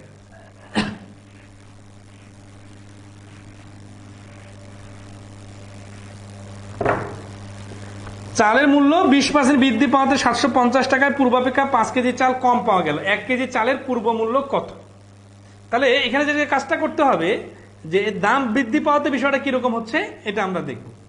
আচ্ছা দেখেন যে চালের মূল্য 20% বৃদ্ধি পাওয়াতে 750 টাকায়, তাহলে 750 টাকার 20% আমরা এটাকে দুই ভাবে করতে পারি। 750 টাকা থেকে বাড়বে যেটা, ওইটা একটা হিসাব। আবার একটা হিসাব যে 750 টাকাটাকেই আমরা বর্ধিত দাম ধরে এর আগের দামটা কত ছিল সেটা বাই করব। ঠিক আছে, ধরেন একটা লোক আগে 750 টাকা নিয়ে যাইতো দোকানে, যে একটা দাম একটা চাল নিত, এইটা চাল আগের কেনা চাল, চালের পরিমাণ, আবার এখনো 750 টাকা নিয়ে গেছে, তাহলে এখন চাল, এই চালটা হচ্ছে কম পাচ্ছে, এই দুই চালের ডিফারেন্স হচ্ছে 5 কেজি। সিরিয়াসলি খেয়াল করেন, তাহলে হচ্ছে কিরকম যে আগে যে চালটা 750 টাকায় পাওয়া যাইতো ওই চালটার দাম এখন 750 টাকা নাই, এখন বেশি হয়ে গেছে। অথবা বর্তমানে যে চালটা কিন্তু 750 টাকা লাগতেছে এই চালটা কিন্তু আগে কম টাকা লাগে। একটু প্র্যাকটিক্যালি ভাববেন, ঠিক আছে? ওকে, তাহলে আমরা এখন আসি যে এখান থেকে যদি আমরা 750 টাকায় মধ্যে আর কি 20% বৃদ্ধি পাইছে, সবাই তো অ্যান্সার দিয়ে দিয়েছেন 25 টাকা, তাহলে তো আর অঙ্ক করার কিছু নাই, সবাই কি বুঝে দিয়েছেন? আচ্ছা এটা প্র্যাকটিক্যালি একটু বোঝান তো যারা ভালো পারতেছেন। 25 করে অ্যান্সার, 25 টাকা করে অ্যান্সার। শীট আছে না, শীটের জন্য অনেকে পেয়ে যাচ্ছেন, কিন্তু এখানে যদি আমি বলি যে পূর্ব মূল্য কত, বর্তমান মূল্য কত, এখানে অনেকে যেটা কাজ করছেন 750 এর 20%, 750 এর 20% কত, 150, 150কে 5 দিয়ে ভাগ করলে হচ্ছে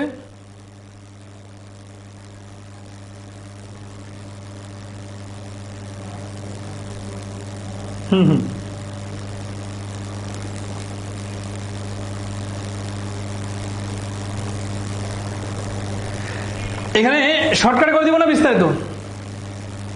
বুঝে দিতেছি। আচ্ছা বুঝে দিতেছি, ঠিক আছে। এই যে চিত্রটা বুঝাইলাম এটা একটু প্র্যাকটিক্যালি মাথায় রাখবেন, তাহলে উল্টাপাল্টা হবে না। আপনি ধরেন আছে এক মাস থেকে শুরু করলেন, ওইভাবে শেষ করতে হবে, ঠিক আছে? আচ্ছা এখন দেখেন যে এখানে তো আমরা 750 টাকার এর থেকে এর 20% বাই করি, তাহলে বাইরে হবে কত, 150 টাকা।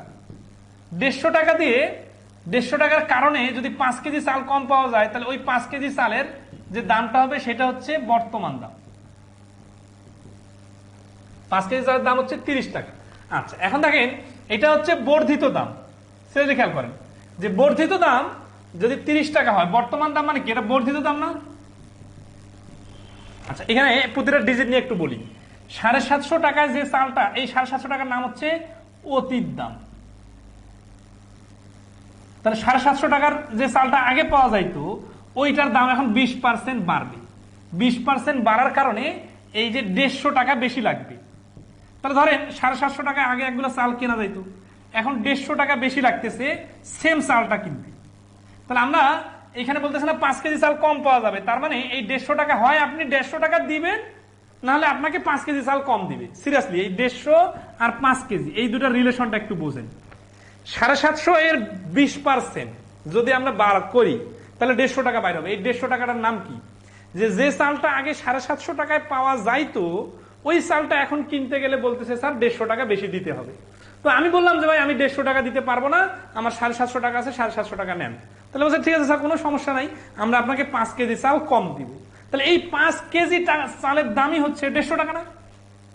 পয়েন্টটাকে কিন্তু খুব সিরিয়াসলি ধরতে পারতে হবে। তাহলে এই 5 কেজি চালের দামই হচ্ছে 150 টাকা। তাহলে 5 কেজি চালের দাম যদি 150 টাকা হয় তাহলে 1 কেজির দাম কত, 30 টাকা।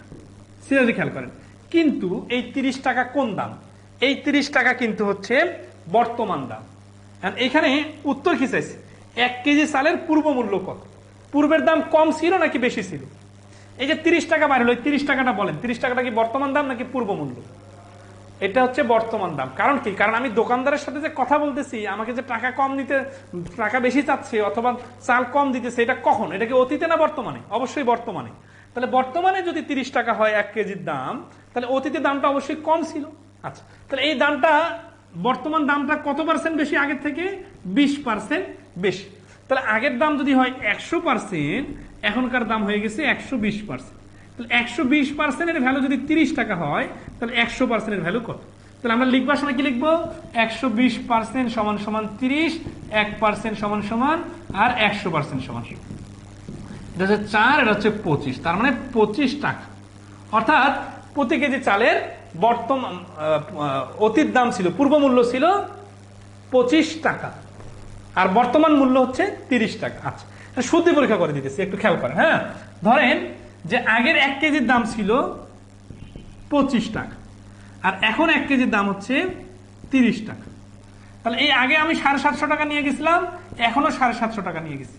আগে 25 টাকা করে যখন কেজি চাল ছিল তখন আমি 30 কেজি চাল পাইতাম, আর এখন যখন আমি 30 টাকা করে কেজি চাল কিনতেছি তখন আমি চাল পাইতেছি 25 কেজি। এই দুই চালের ডিফারেন্স দেখেন 5 কেজি। তাহলে অঙ্কটা তো মিলে গেছে, তাই না? আচ্ছা, মিলে যাবে। তাহলে এখানে কয়েকটা পয়েন্ট ধরাই দিই। সেটা হচ্ছে যে 750 এর 20% 150 টাকা। 150 টাকা কি আগের থেকে কম লাগবে নাকি বেশি লাগবে? অবশ্যই বেশি লাগবে। এই পয়েন্টটা খুব ইম্পর্টেন্ট, কারণ দাম বাড়ছে, তার মানে আগে 750 টাকায় যতটুকু চাল পাওয়া যাইতো, এখন ওই চালটা কিনতে গেলে 150 টাকা বেশি লাগবে। তাহলে 150 টাকার নাম কি? 150 টাকার নাম হচ্ছে বর্তমানে এত টাকা বেশি লাগবে। তাহলে এই টাকাটা দিয়ে হয় এই টাকাটা পরিশোধ করতে হবে, অথবা 5 কেজি চাল কম কিনতে হবে। কারণ বলছে না যে 5 কেজি চাল কম পায়। কম পায় মানে যে আমি 150 টাকা দিতে রাজি না, এই কারণে দোকানদার বলছে ঠিক আছে আপনার টাকা দিতে হবে না, 5 কেজি চাল কম নিয়ে যান। তাহলে ওই 5 কেজি চাল দিতেছে না, কারণটা হচ্ছে 150 টাকা না পরিশোধ করার কারণে। তাহলে 150 টাকা হচ্ছে 5 কেজির দাম, তাহলে 1 কেজির দাম 30 টাকা। এটা হচ্ছে বর্তমানে যদি 30 টাকা হয় 1 কেজির, তাহলে আগের দাম হবে 25 টাকা। ঠিক আছে, ওকে, নেক্সট আসি। তো আশা করি এই পয়েন্টটা ক্লিয়ার। এখন মোটের উপর শতকরা দেখবো। ছেচল্লিশ নাও, সবাইকে ক্লিয়ার হয়েছে কিনা বলেন, আবার আরো বোঝাইতে হবে নাকি বলেন।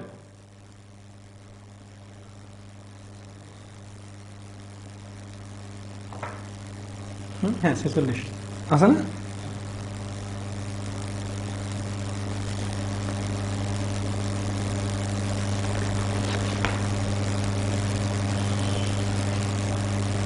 ছেচল্লিশ নাম্বার করে দেন।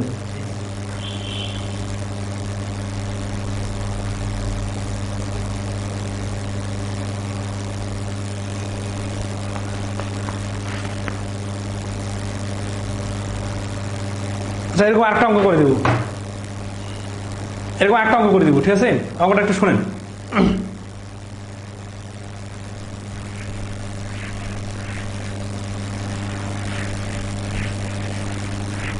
আমি তো অঙ্কে আপনাকে বিভিন্ন অ্যাঙ্গেল থেকে বোঝাচ্ছি, ঠিক আছে?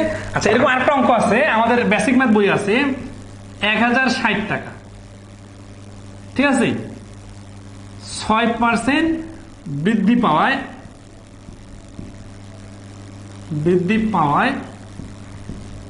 1060 টাকায় 3 কেজি কম পাওয়া যায়। তাহলে 1 কেজির বর্তমান ও অতীত পূর্ব মূল্য, এই একটা দুইটা মূল্য পারবো। হ্যাঁ, পূর্ব মূল্য কত বের করুন, এটা একটা প্রশ্ন দিলাম। হ্যাঁ, এই প্রশ্নটা এখন সুন্দরভাবে সমাধান করুন। 46 রিটার্নে গেলে বেশি বড় মনে হয়। 46 তো কয়েকদিন। আচ্ছা, তাহলে এই যে 1060 টাকা দিয়ে, বুঝছেন, 6% বৃদ্ধি পাওয়ায় 1060 টাকায় 3 কেজি কম পাওয়া যায়, 3 কেজি চা পাতা কম পাওয়া যায়। এরকম একটা প্রশ্ন আছে বেসিক ম্যাথের, আপনারা দেখবেন। তাহলে 1 কেজির বর্তমান ও পূর্ব মূল্য কত? যারা বেশি বেশি প্র্যাকটিস করতেছেন বেসিক ম্যাথ বইটা কালেক্ট করে ফেলতে পারেন। তাহলে 1 কেজির বর্তমান ও পূর্ব মূল্য, তাই না? আচ্ছা, তাহলে আমরা যেটা দেখবো যে 1060 টাকাটাকে যদি আমরা অতীতের মূল্য মনে করি, মানে অতীত পূর্ব না, বিষয়টা মনে করেন যে আমি আগেও 1060 টাকা নিয়ে গেছিলাম, এখন এই 1060 টাকা আগে যে জিনিসটা পাইতাম ওইটাতে এখন 6% বাড়ছে না। তাহলে বর্তমান মূল্য 1060 এর 6%, তাহলে 1060 এর 6% মানে হচ্ছে 63.6 টাকা। তার মানে আগে যে জিনিসটা কিনতে আমার 1060 টাকা লাগতো, এখন ওই জিনিসটা কিনতে আমাকে 63.6 টাকা বেশি লাগবে। তার মানে আমাকে দিতে হবে 1060 এর সাথে আরো 63.6 টাকা। তো আমি তো নাজরবান্ধা, আমি তো 1060 টাকা নিয়ে গেছি, 63.6 টাকা এক্সট্রা নিয়ে যাই নাই। তো আমি বলছি ঠিক আছে তোমাকে চা পাতা কমায় দাও, কিন্তু আমাকে 1060 টাকা দাও। তাহলে দোকানদার কি বলবে? স্যার ঠিক আছে, আপনি 3 কেজি চা পাতা কম নেন। এই কথাটাই তো এইভাবে বইয়ের স্টাইলে বলতেছে। তাহলে এই 3 কেজি চা পাতার দাম এই 63.6 টাকা। তাহলে 3 দিয়ে এটাকে ভাগ করে দিলে হয়ে যাবে 21.2। 21.2 কি? 21.2 হচ্ছে প্রতি কেজির বর্তমান মূল্য। তাহলে অতীতের মূল্য কি হবে, বাইরে হবে, যেহেতু 6% বাড়ার কারণে 21.2 টাকা হয়েছে, ঠিক আছে। তাহলে 6% বাড়ার আগে কত ছিল, তাহলে আমরা লিখবো 106% সমান সমান 21.2, 100% সমান সমান এই যে নিচে 106 উপরে গুণন 100। তাহলে 106 দিয়ে এটাকে ভাগ করলে হয়ে যাচ্ছে 2, একটা শূন্য কাটা যাবে, তাহলে হচ্ছে 20। আমরা ক্যালকুলেশনটা করে নেবেন। তাহলে 20 টাকা হচ্ছে প্রতি কেজির পূর্ব মূল্য, আর এটা হচ্ছে বর্তমান মূল্য। বর্তমান পূর্ব তো আগের অঙ্কটাতে খুব সুন্দর করে বুঝাইলাম। আর একটু প্র্যাকটিক্যালি আপনারা ভাববেন যে বর্তমান মূল্যটা তো বেশি হবে, পূর্ব মূল্যটা কম হবে, কারণ এখানে দামটা বৃদ্ধি পাইছে। যদি মূল্য দেওয়া না থাকে, তো মূল্য দেওয়া না থাকলে তখন আরেকটা কুলু দেওয়া থাকবে ভাই। আপনি যদি মনে করেন এটা দেওয়া না থাকলে ওটা তখন অন্যটা থাকবে, ঠিক আছে। আচ্ছা, বেসিক ম্যাথ বইয়ের দাম 340 টাকা, সারা বাংলাদেশের যে কোনোখানে পাবেন। ওকে, নেক্সটে আসি। 46 নম্বর অঙ্ক। একটা স্কুলে 50 জন ছাত্রী ও 70 জন ছাত্র আছে। ছাত্রীদের 40% এবং ছাত্রদের 50% এক বনভোজনে গিয়ে থাকলে মোট ছাত্রছাত্রী কত শতাংশ বনভোজনে গিয়েছিল? তাহলে 50-এর 40% মানে কি? আমরা তো শিখছিলাম যে দুটো শূন্যওয়ালা সংখ্যা আসলে শূন্যগুলা বাদ দিয়ে গুণ করলেই হয়ে যাবে, ঠিক আছে। আচ্ছা, আর মোট কত % বনভোজনে গিয়েছিল? এরকম প্রশ্ন, এত সহজ প্রশ্ন রিটেনে আসবে না। রিটেনে আসলে আরো পেঁচানো অঙ্ক আসবে, কিছু ছাত্রছাত্রীর মধ্যে এরকম উল্টা পাল্টা কথা বলা থাকবে। তাহলে এখানে দেখেন যে এই যে 50 জনের 40%, তাই না? তাহলে এখানে হচ্ছে 50-এর 40% মানে হচ্ছে 20, তাই 50-এর শূন্য কাটা, 40-এর শূন্য কাটা, 4-5 20। আবার কি হচ্ছে পরবর্তীতে 70-এর 50%, তাহলে 70-এর 50% মানে হচ্ছে 5-7-35। এরা বনভোজনে গেছে আর এরা বনভোজনে গেছে, তাহলে গেছে কতজন? 55 জন। কতজনের মধ্যে 55 জন গেছে? এই যে 70 আর 50 মিলে 140 জনে 55 জন। উত্তর কি চাইছে? কত শতাংশ বনভোজনে গিয়েছিল? তাহলে 140-এ 50 হলে 100-তে কত? শূন্য শূন্য কাটা, দশমিক চলে আসতেছে। 50 জনে 40%, 4-5 20, 70-এর 50%। ও আচ্ছা, এখানে ফ্র্যাকশনে অ্যান্সার আছে, সমস্যা নাই। তাহলে 2 7 আর হচ্ছে 5, 5-5 25, 5-5 25, অর্থাৎ 275/7, ঠিক আছে। এখান থেকে আমরা করি 4-7, তাহলে 100 না, শূন্য শূন্য কাটা, 2 দিয়ে কাটলে 7, 5, 5-5 25, 5 হাতে করে 2, 5-5 25 আর 2 27, আমি হলো 7, 7 যদি হিসাব করি তাহলে 3-7 21,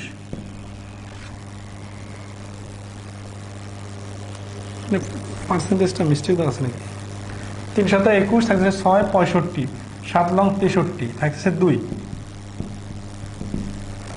অপশনের মধ্যে অ্যান্সারগুলোতে মিস্টেক আছে হয়তো, কিন্তু এটা তো আসার কথা না, কারণ এখানে 40, এখানে 50, কোথাও মিস্টেক হচ্ছে। 20 আর 35 মিলে হচ্ছে 55, 5-7-35, 50 আর 70 মিলে 120 হবে, এইখানে মিস্টেক হচ্ছে।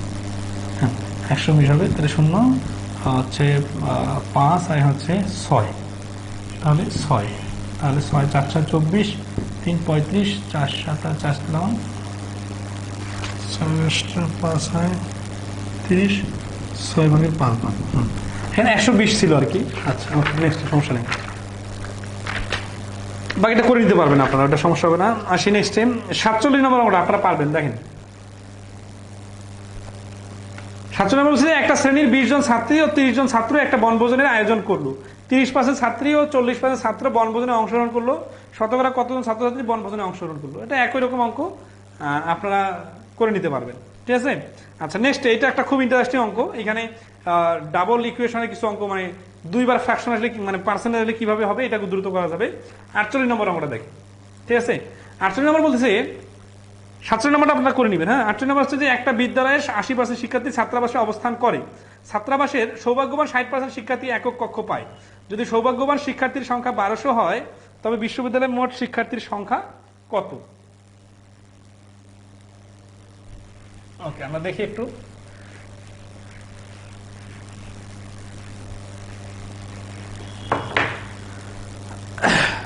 তাহলে 80% হচ্ছে হলে অবস্থান করে আর 60% একক কক্ষ পায়, তাই না? এটা হচ্ছে প্রাথমিকে আসছিল 2014 সালে, আবার বোর্ড বইয়ে ওই প্রশ্নটা আছে।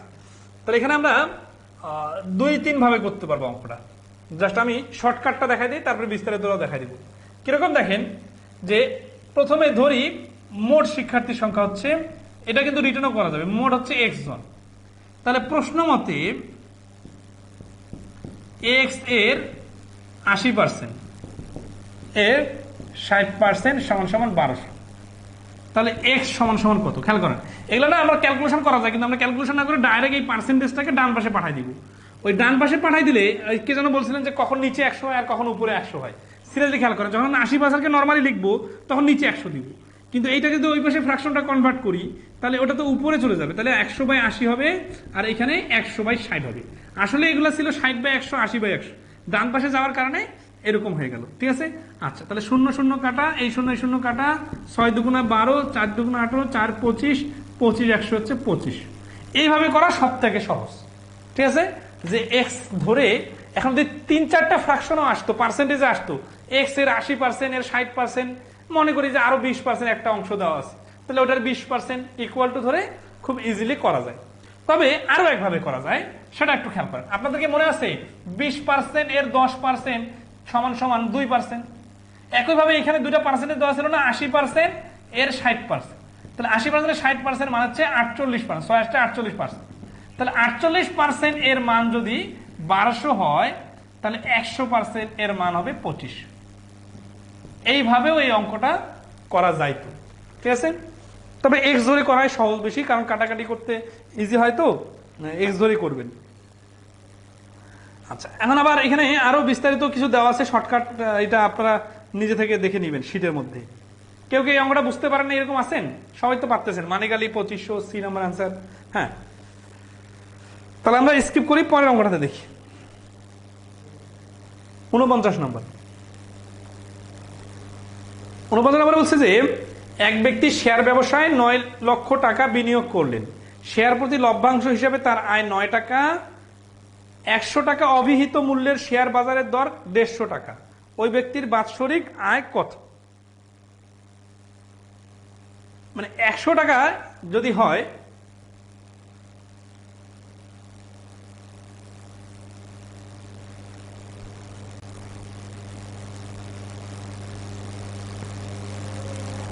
এক ব্যক্তি শেয়ারের ব্যবসায় 9 লক্ষ টাকা বিনিয়োগ করলেন। শেয়ার প্রতি তার লভ্যাংশ হিসাব তার আয় 9 টাকা। তাহলে একটা শেয়ারে তার আয় হচ্ছে 9 টাকা। তাহলে 100 টাকা অভিহিত মূল্যে শেয়ার বাজার দর 150 টাকা। ওই ব্যক্তির বাৎসরিক আয় কত টাকা? বাৎসরিক আয় চাইছে না, এখানে তো আয়ের ব্যাপারে মাসের কোনো কথা বলা নাই, তার মানে ওই বাৎসরিকটাই ধরেই টোটাল হিসাব। ঝাপসা দেখা যাচ্ছে না? ঝাপসা দেখা যাচ্ছে না, ক্লিয়ারলি দেখা যাচ্ছে। তো একটা শেয়ারের দাম 100 টাকা, সে টোটাল বিনিয়োগ করছে 9 লক্ষ টাকা, তাহলে সে টোটাল শেয়ার কিনছে কতগুলা? তাহলে তার টোটাল শেয়ারের দাম নিয়ে আসবো আমরা, শেয়ারের দাম থেকে সেখান থেকে হিসাব করলেই তার টোটাল লাভের টাকাটা বাইরে হয়ে যাবে, ঠিক আছে। আচ্ছা, তো দেখেন সে 9 লক্ষ টাকা বিনিয়োগ করছে। এখন একটা শেয়ারের দাম হচ্ছে কত টাকা? 100 টাকা। তাহলে সে শেয়ার কিনছিল কতটা? 9000টি শেয়ার কিনছে। এখন তার একটা শেয়ারে লাভ হয় কয় টাকা? 9 টাকা। তাহলে সর্বমোট লাভ কত টাকা? 9 আর 9 গুণ করলে হচ্ছে 9 9 81, আর 3টা শূন্য 3টা শূন্য, অর্থাৎ তার লাভ হচ্ছে 81,000 টাকা হয়েছে, ঠিক আছে। এখানে অন্য হিসাবগুলো আর কোনো ক্যালকুলেশনের প্রয়োজন নাই।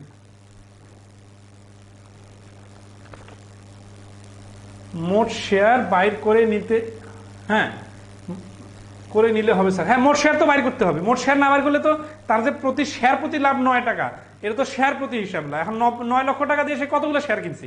একটা শেয়ার কিনছে সে 100 টাকা করে, তাহলে সে টোটাল 9000 শেয়ার কিনছে। একটা শেয়ারে যদি 9 টাকা লাভ হয় তাহলে 9000 শেয়ারে 8100 টাকা, 81,000 টাকা লাভ হবে। ওকে, আসি এখন 5 ফেলে শতকরা গুলো দেখবো।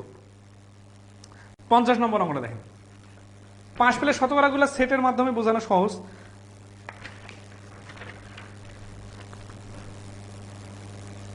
এখানে অল্প কিছু অঙ্ক আছে, আপনাদের করে দিই। 9 টাকা তো এখানে গুণ হলো, এই যে 9 টাকা, একটা শেয়ারে যদি 9 টাকা লাভ হয় তাহলে 9000 শেয়ারে 9000টি শেয়ার, এইখানে লাভ হচ্ছে 9 টাকা করে, তাহলে 9 দ্বারা গুণ করলেই তো হয়ে যাচ্ছে, ঠিক আছে না?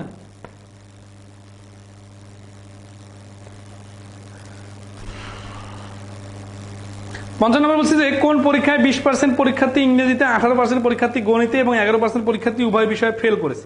শতকরা কতজন শিক্ষার্থী উভয় বিষয়ে পাশ করেছে?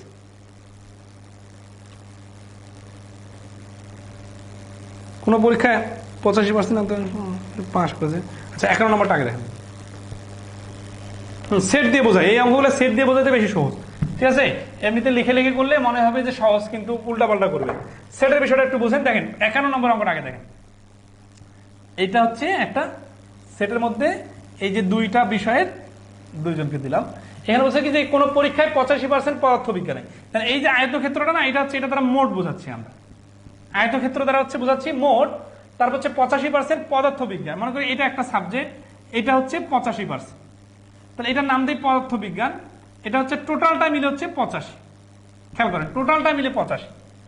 আর 80% রসায়ন, এটা টোটালটা মিলে হচ্ছে 80%। তো এবং 75% পরীক্ষার্থী উভয় বিষয়ে পাশ করছে। উভয় বিষয় যখন বলবে তখন হচ্ছে এটা 75%। তাহলে এখন আসি যে এই উভয়টাকে যখন আমরা মাঝখানে বসাইলাম, তাহলে এই টোটাল বৃত্তটা থাকে তো মাঝখানে চলে গেল 75, তাহলে টোটালটা ছিল 85, এখান থেকে মাঝখানে যদি 75 যায় তাহলে এইখানে থাকতেছে 10%। এই 10%-এর নাম কি?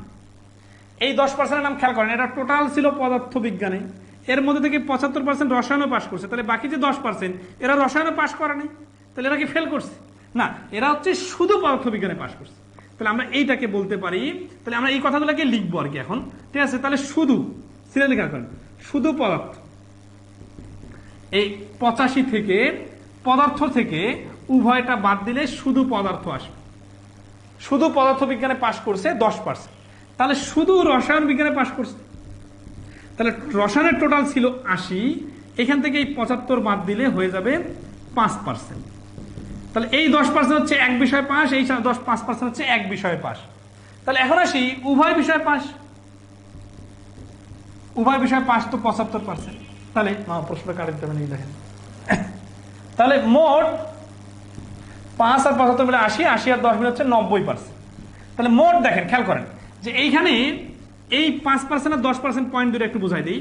এই 5% এরা হচ্ছে, এগুলো ব্যাংকের পরীক্ষা আসলে আরো পেঁচানো আসে যে 5% শুধু রসায়নে পাস, এই কথা মানে হচ্ছে এরা পদার্থবিজ্ঞানে পাশ করে নাই। যদি এরা পদার্থবিজ্ঞানে পাশ করতো তাহলে এদেরকে বলা হইতো কি রসায়নও পাশ করছে, পদার্থ পাশ করছে, তখন তো 75-এর সাথে 5 যুক্ত হয়ে 80 হয়ে যায়। তাহলে এই 5% আর 75% আর 10% দুই সবগুলোর আলাদা আলাদা ক্রাইটেরিয়া আছে। এই ক্রাইটেরিয়া গুলো ধরতে পারলে এই ধরনের অঙ্কের কোনো ঝামেলা নাই। সেটা হচ্ছে এরা রসায়নে পাশ করছে কিন্তু পদার্থে পাশ করে নাই, এরা রসায়নে পাশ করছে পদার্থ পাশ করছে, আর এরা পদার্থে পাশ করছে কিন্তু রসায়নে পাশ করে নাই। তাহলে কোনো না কোনো ভাবে এই তিন দলের নাম, লোকের নাম কি? হয় এক বিষয়ে পাস, অথবা উভয় বিষয়, আরেক বিষয়ে পাস, অথবা উভয় বিষয়ে পাস, অর্থাৎ অ্যাটলিস্ট পাস করছে এক বিষয়। তাহলে এরা হচ্ছে যারা, তাদেরকে মিলে আমরা বলতেছি 90% হচ্ছে অন্তত এক বিষয়ে পাস। তাহলে ফেল কত হবে? তাহলে এই ফেল মানে কি? পদার্থে ফেল নাকি রসায়নে ফেল নাকি উভয় বিষয়ে ফেল?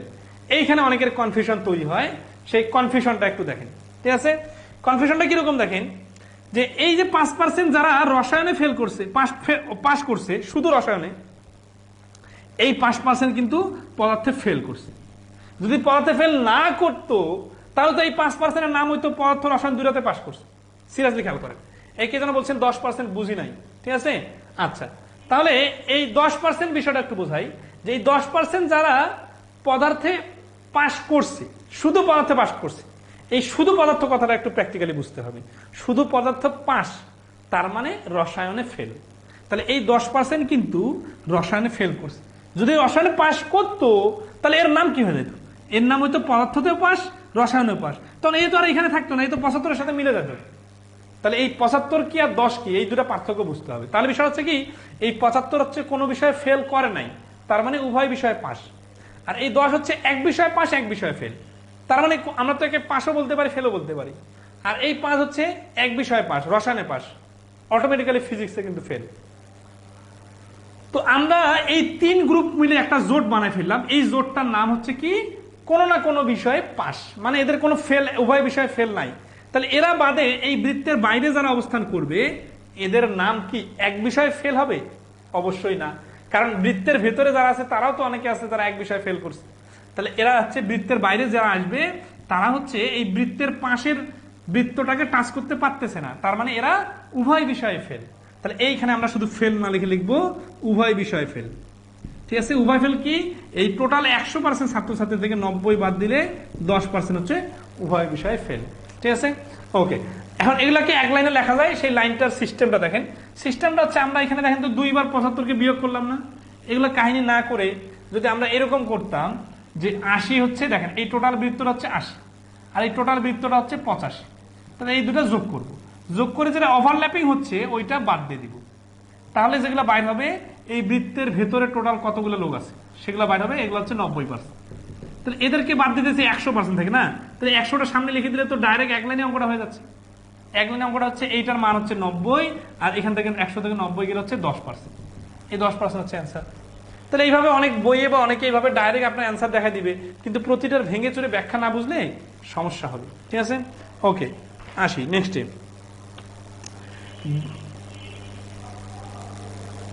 দাঁড়ান,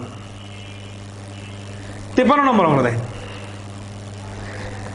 53 নম্বর হচ্ছে কোন পরীক্ষায় 18% পরীক্ষার্থী ইংরেজিতে, 12% পরীক্ষার্থী গণিতে এবং 9% পরীক্ষার্থী উভয় বিষয়ে ফেল করলো। সবগুলাই কিন্তু সমজাতীয় আছে। সমজাতীয় মানে কি? একই রকম। একই রকম থাকলে আলাদাভাবে কোনো হিসাব করা লাগবে না। আলাদাভাবে হিসাব মানে কি আপনাদের আমি দেখা দিতেছি, খেয়াল করেন। এবার আমরা এই আয়তক্ষেত্রটা অঙ্কন করলাম, এই আয়তক্ষেত্রটার নাম হচ্ছে ফেলের আয়তক্ষেত্র। তাহলে এখানে 18% পরীক্ষার্থী ইংরেজিতে, তাহলে এটা একটা বৃত্ত আট করলাম, এটা হচ্ছে ইংরেজিতে যারা ফেল করছে তাদের বৃত্ত। এই বৃত্তটার ভ্যালু হচ্ছে কত? বৃত্তটার ভ্যালু হচ্ছে 18%, তার মানে পুরো বৃত্তটা মিলে হচ্ছে 18%। আর 12% হচ্ছে গণিতে, তাহলে এই পাশে আরেকটা বৃত্ত অঙ্কন করলাম, এরা হচ্ছে গণিত, এরা হচ্ছে কত পার্সেন্ট? 12%, মানে ফুল বৃত্তটা মিলে। আর উভয় বিষয় বলছে 9%, তাহলে আমরা এইখানে নিলাম 9, এরা কি উভয় বিষয়, তার মানে ইংরেজি এবং গণিত দুইটাতে। আচ্ছা, এখন দেখেন এই 18 থেকে যদি 9 মাঝখানে ঢুকে যায় তাহলে এইখানে থাকবে আর 9, এই 12 থেকে যদি 9 মাঝখানে ঢুকে যায় তাহলে এখানে থাকবে 3, তাহলে এই 3টা যদি আমি যোগ করি তাহলে এইগুলোর নাম কি হবে? এগুলোর নাম হবে হয় এক বিষয়ে ফেল, না হলে আরেক বিষয়ে ফেল, না হলে উভয় বিষয়ে ফেল। তাহলে 9 9 18 আর 3 মিলে হচ্ছে 21%। এই 21% কি? এই 21% হচ্ছে হয় ইংরেজিতে ফেল, অথবা গণিতে ফেল, অথবা উভয় বিষয়ে ফেল। তাহলে এটার নাম হচ্ছে মোট। সিরিয়াসলি খেয়াল করেন, মোট ফেল। এখানে খুব একটা ইন্টারেস্টিং পয়েন্ট, উভয়টাতে কি লেখা আছে বলেন তো? 18% হচ্ছে ফেল ইংরেজিতে, 12% ফেল গণিতে, আর 9% ফেল উভয় বিষয়। তার মানে সবগুলাই ফেল টুস, মানে এক লাইনে সবগুলাই ফেল লেখা আছে। হ্যাঁ, রিটেনে ধরে না? আচ্ছা, এই আগের অঙ্কটা কিন্তু রিটেনে করে দিচ্ছে। আপনারা অনেকে মনে করতেছেন মানে আমি সেট ধরে বোঝাচ্ছি দেখে রিটেন না, সেট ধরে বোঝাচ্ছি, কিন্তু বোঝার পরে যেটা লিখতে হচ্ছিল, এই যে এই অঙ্কটা আমি লিখতাম, কিভাবে লিখতাম? রিটেনে, রিটেন দেখেন, ইংরেজিতে ফেল 18, গণিতে ফেল 12, উভয় ফেল দেওয়া আছে কত? 9। এখন আসি, এটা তো প্রশ্নে দেওয়া আছে তাই না? আমরা এবার আসবো শুধু ইংরেজিতে ফেল। এই যে শুধু ইংরেজিতে ফেল সমান সমান এই 18 থেকে 9 বাদ দিলে 9, এটা আর কি আপনারা দেখিয়ে দিবেন। হ্যাঁ, তাহলে তো রিটার্ন হয়ে যাচ্ছে। তাহলে শুধু গণিতে ফেল, তাহলে এই 12 থেকে 9 বাদ দিলে হচ্ছে 3%, আর উভয় ফেল তো বলা আছে 9%, তাহলে সাইডে লিখবেন মোট ফেল 9 9 18 আর 3 21%। এই যে মোট ফেল, অতএব উভয় পাস। এখানে খুব একটা ইন্টারেস্টিং পয়েন্ট ধরে দেই, এই বৃত্তকে যারা টাচ করবে তারা কোনো না কোনো ভাবে ফেল করবে, কারণ এরা তো ফেলের বৃত্ত। তাই এই বৃত্তের বাইরে যারা থাকবে তারা পাস। এই পাসটা কোন বিষয়ে পাস বলেন তো? এটা কি ইংরেজিতে পাস? ইংরেজিতে পাস যদি হইতো তাহলে তো গণিতে ফেল করতো না। এই পাসটার নাম হচ্ছে উভয় বিষয়ে পাস। সিরিয়াসলি। আচ্ছা, তাহলে উভয় পাস সমান সমান 100 থেকে 21 বাদ দিলে 79। এই প্রশ্নের অ্যান্সার হচ্ছে 79%। আচ্ছা, এগুলো সোজা, আমরা একটু কঠিন দু একটা করি তাহলে সোজাগুলো পারবেন, আরো মানে আরো ভালো করে পারবেন, কারণ ভেরিয়েশনটা বুঝতে পারবেন। 54 নম্বর অ্যান্সার বলেন তো?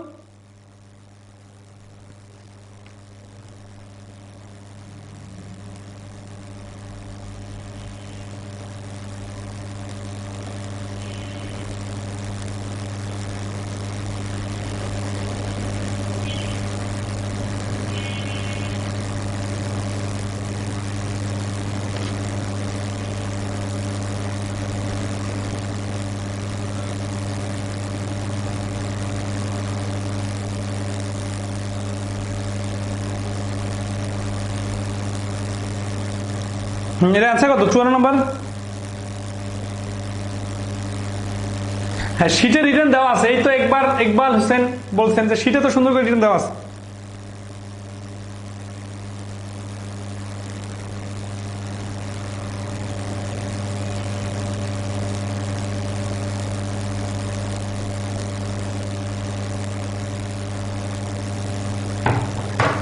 তাহলে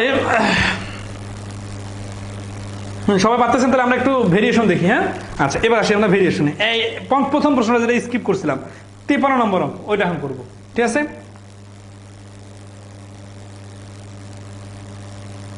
হ্যাঁ 53 নম্বর তো 55 নম্বর তো একরকম, ওটা মাপ। হ্যাঁ, আসি 55 নম্বরে। 55 নম্বর ছেড়ে দিয়েছিলাম, ওইটা একরকম অঙ্ক ছিল। 55 নম্বর অঙ্কটা দেখেন, 55 এবং 56 এই দুটা করলে আশা করি আপনারা ভেরিয়েশনটা ধরতে পারবেন। ঠিক আছে, আচ্ছা এখানে খেয়াল করেন তো, এখানে আমরা যে বৃত্তগুলো অঙ্কন করছি এখানে কিন্তু সবগুলাই পাস অথবা সবগুলাই ফেল, এই 3 টাইপের জিনিস থাকতে হবে।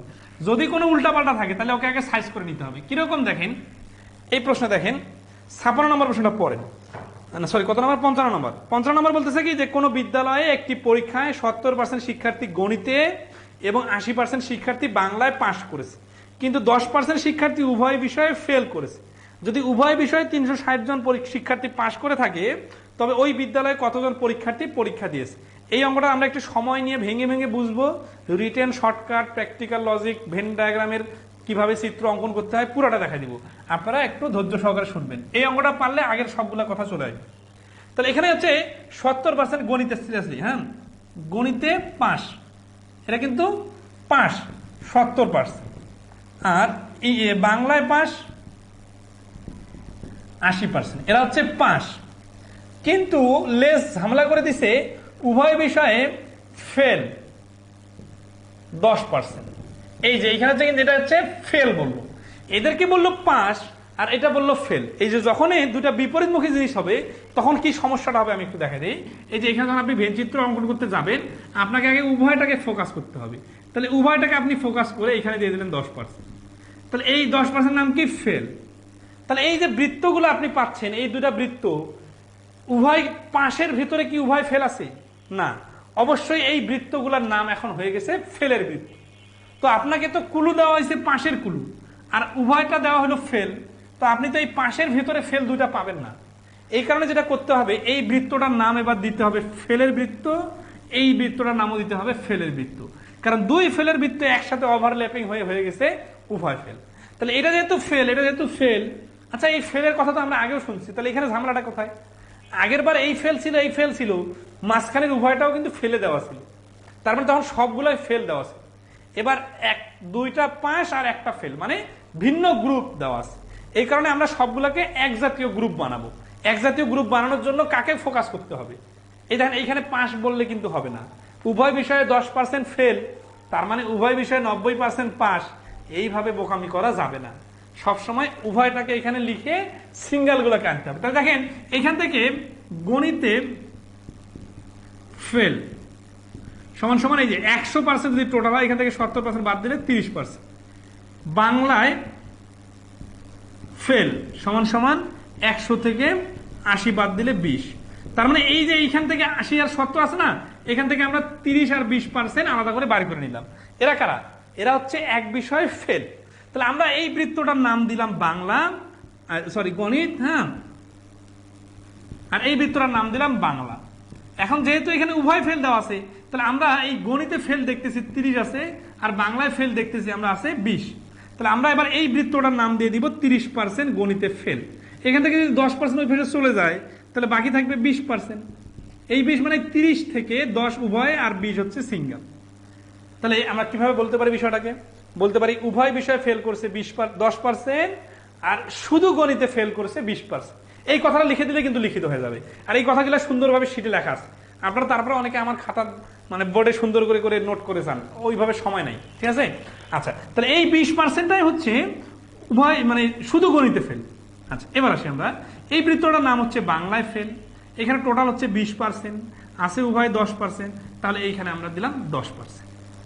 তাহলে এই 10% কোথা থেকে পাইলাম? এই 20 থেকে 10 বিয়োগ করে 10, তাহলে এটার নাম কি দিব? শুধু বাংলায় ফেল।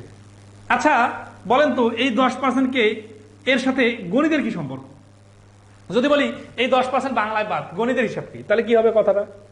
এই কথাটা কিন্তু খুবই ইম্পর্টেন্ট, এটা বুঝলে আপনার অঙ্ক ক্লিয়ার হয়ে যাবে। এই যে 10% শুধু বাংলায় ফেল করছে, শুধু বাংলায় ফেল মানে তারা গণিতে কি বলেন তো? তারা গণিতে পাস করছে।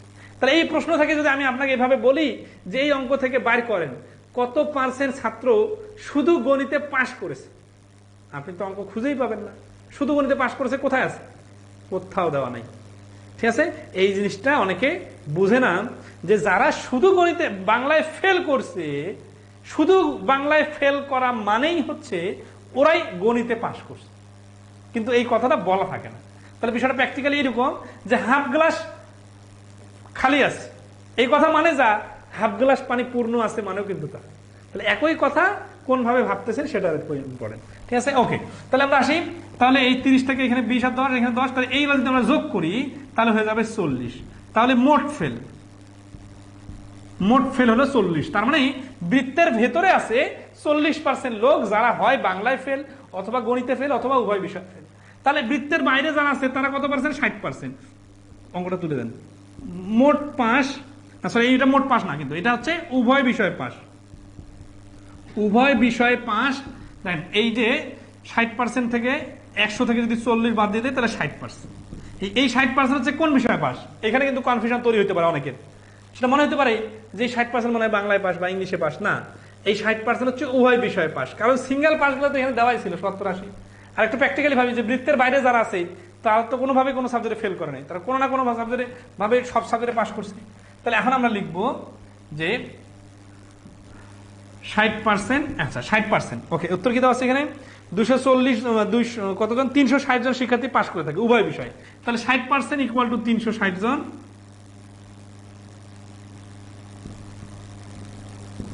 তাহলে 100% ইকুয়াল টু এটা 6 গুণ বেশি, তাহলে 600। তাহলে এই প্রশ্নের অ্যান্সার হচ্ছে 600 জন। ঠিক আছে, ওকে। তাহলে আমরা এই অঙ্কটা কিন্তু এত কিছু না লিখে শর্টকাটে কয়েক সেকেন্ডে করে ফেলতে পারতাম যদি পুরোটাই বুঝি। সার্কেল ঘষতে ঘষতে অবস্থা খারাপ, একবারে তো ঘষে নাই। যারা ঘষতে ঘষতে অবস্থা খারাপ এখন দেখতেছেন, তারা এখানে শুরুতে যে সার্কেল ছিল না সে অবস্থাটাও দেখছিলেন। তার মানে আপনাকে দেখাইতে দেখাইতে এরকম অবস্থা হয়েছে। আমি তো ফ্রেশ ভাবে লিখে লিখে শুরু করছিলাম, সমস্যা নাই। ওকে, এখন আসি আমরা তারপরের অঙ্কটা কয়েক সেকেন্ডে করবো। ঠিক আছে, পরের অঙ্কটা দেখেন। আটকে গেছে নাকি? আটকে যায় নাই। মুনমুন মিশু বলছেন আটকে গেল, আটকে যায় নাই। আবার বোঝাই তার ভাইয়া মেহজাবিন সুকমা। হ্যাঁ, এর পরের অঙ্কটা দেখেন, এটা বোঝা দিব। 56 নম্বর বলছে যে কোন স্কুলে 70% শিক্ষার্থী বাংলায় এবং 80% গণিতে পাশ করেছে, কিন্তু 10% উভয় বিষয়ে ফেল করেছে। যদি উভয় বিষয়ে 240 জন পরীক্ষার্থী পাশ করে থাকে তবে ওই স্কুলে কতজন শিক্ষার্থী পরীক্ষা দিয়েছে? ঠিক আছে, আচ্ছা এখানে কি আছে? 70 বাংলায়, 80 গণিতে, আর 10% উভয় বিষয়ে ফেল, আর পরে দেওয়া আছে 240। তাহলে 70 থেকে 30, 30 থেকে 30 আর 20, 30 আর 20 মাইনাস 10 সমান সমান 40। এখান থেকে 60, 60% ভ্যালু 240 হলে 4 গুণ বেশি, 100% ভ্যালু 4 গুণ বেশি, 400। এই এতটুকু লিখলে অঙ্কটা করা সম্ভব। পরীক্ষার হলের স্টাইল হবে এটা। সবাই কি পয়েন্টটা ধরতে পারছেন? তিথি, সোনিয়া পয়েন্টটা কি ধরতে পারছেন? দেখেন 56 নম্বরটা, মানে এতটুকু লিখলেই পরীক্ষার হলে হয়ে যাবে। আচ্ছা একটু প্র্যাকটিক্যালি দেখা দিই যে এই 30 কোথা থেকে আসলো? ওই যে 70 5 বলছে ওইখান থেকে আসলো। এই 20 কোথা থেকে আসলো? ওই যে 80 5 বলছে ওইখান থেকে আসলো। আর এই 10 কোথা থেকে আসলো? ওই যে উভয় বলছে ওইখান থেকে আসলো। কেন বিয়োগ করলাম? কারণ সিঙ্গেল দুটা বিয়োগ যোগ করে উভয়টা বিয়োগ করলে এইখানে মোট, এই 3 দল মিলে মোট আসে। অনেকে বলতে পারেন যে 10 বিয়োগ করলাম মানে তো 10 বাদ দিলাম। না, 10 বিয়োগ করলাম মানে এই 10%টা 2 বার ব্যবহার হইতেছিল, ওটাকে একবার বাদ দিলাম, মানে এখনো এই 40-এর ভেতরে কিন্তু এই 10%টা আসছে। তাহলে এই 40% হচ্ছে এই 3টা গ্রুপ মিলে যা। 3টা গ্রুপ মিলে নাম কি? নাম হচ্ছে সর্বমোট ফেল। তাহলে এই 60% হচ্ছে সর্বমোট পাস, উভয় বিষয়ে পাস। উভয় বিষয়ে পাস যদি 60 জন হয় তাহলে 60%-এর ভ্যালু হচ্ছে 240, 100%-এর ভ্যালু 400। ওকে, নেক্সট আসি। পরের অঙ্কগুলো পারবেন। আর কোন স্পেসিফিক অঙ্কে কি আপনাদের সমস্যা ছিল? 40টাকে কি বলবো, উভয় পাস না ফেল? ও 40টাকে, হ্যাঁ এই 40টার নাম, এই নামগুলো কিন্তু আমি বারবার বলতেছিলাম। ঠিক আছে, খেয়াল করেন, এইটা হচ্ছে ফেল, এটা হচ্ছে আরেক বিষয় ফেল, আর হচ্ছে উভয় ফেল। এই 3টা যদি যোগ করা যায় তাহলে মোট ফেল। এই মোট ফেল ইকুয়াল টু 40%। তাহলে এটা বাদে যে 60% আছে এটা কিন্তু উভয় বিষয়ে পাস। এই 40-এর নাম হচ্ছে মোট ফেল। মাজিদুর রহমান, 40টাকে আমরা বলবো মোট ফেল। আচ্ছা মোট ফেলটাকে আরো এক স্টাইলে বলা যায় অন্তত এক বিষয় ফেল। অথবা আরো এইভাবে বলা যায় বাংলায় ফেল, অথবা ইংলিশে ফেল, অথবা উভয় বিষয়ে ফেল। এই 40-এর নাম, ঠিক আছে। আর 60-এর নাম হচ্ছে উভয় বিষয়ে পাস। কেন পাস? কারণটা হচ্ছে কি, যে 3 গ্রুপ বাদ দিলে 4 গ্রুপ লোক থাকে। এই ধরনের অঙ্কে 4 গ্রুপের লোক থাকে। এক বিষয়ে পাস, আরেক বিষয়ে পাস, উভয় বিষয়ে পাস। এই 3 পাস বাদ দিলে যেটা থাকে এইটা হচ্ছে উভয় বিষয়ে ফেল। কারণটা কি? আপনারা কিন্তু অনেকে উল্টাপাল্টা করতে পারেন, বলছে যে এরা তো পাশের 3 গ্রুপ, একটা উভয়টা ফেল কেন? এই যারা এই সিঙ্গেল বিষয়ে পাস করছে ওরাই তো আরেক বিষয়ে ফেল করছে, ঠিক আছে। 3 সাবজেক্ট মিলে ম্যাথ কি করবেন স্যার? 3 সাবজেক্টটা করবো না। আইডেন্টিফিয়েবল শাহাদাত স্যার, বিসিএস এর ক্লাস নিয়ে কিছু বলেন। বিসিএস এ আপনাদের প্রাইমারিতে যারা কোর্স করতেছেন তাদের বিসিএস এর পার্ট 3 তে ভর্তি হওয়ার প্রয়োজন নাই, কারণ ওগুলা ক্লাস আমরা এখানেই নিব।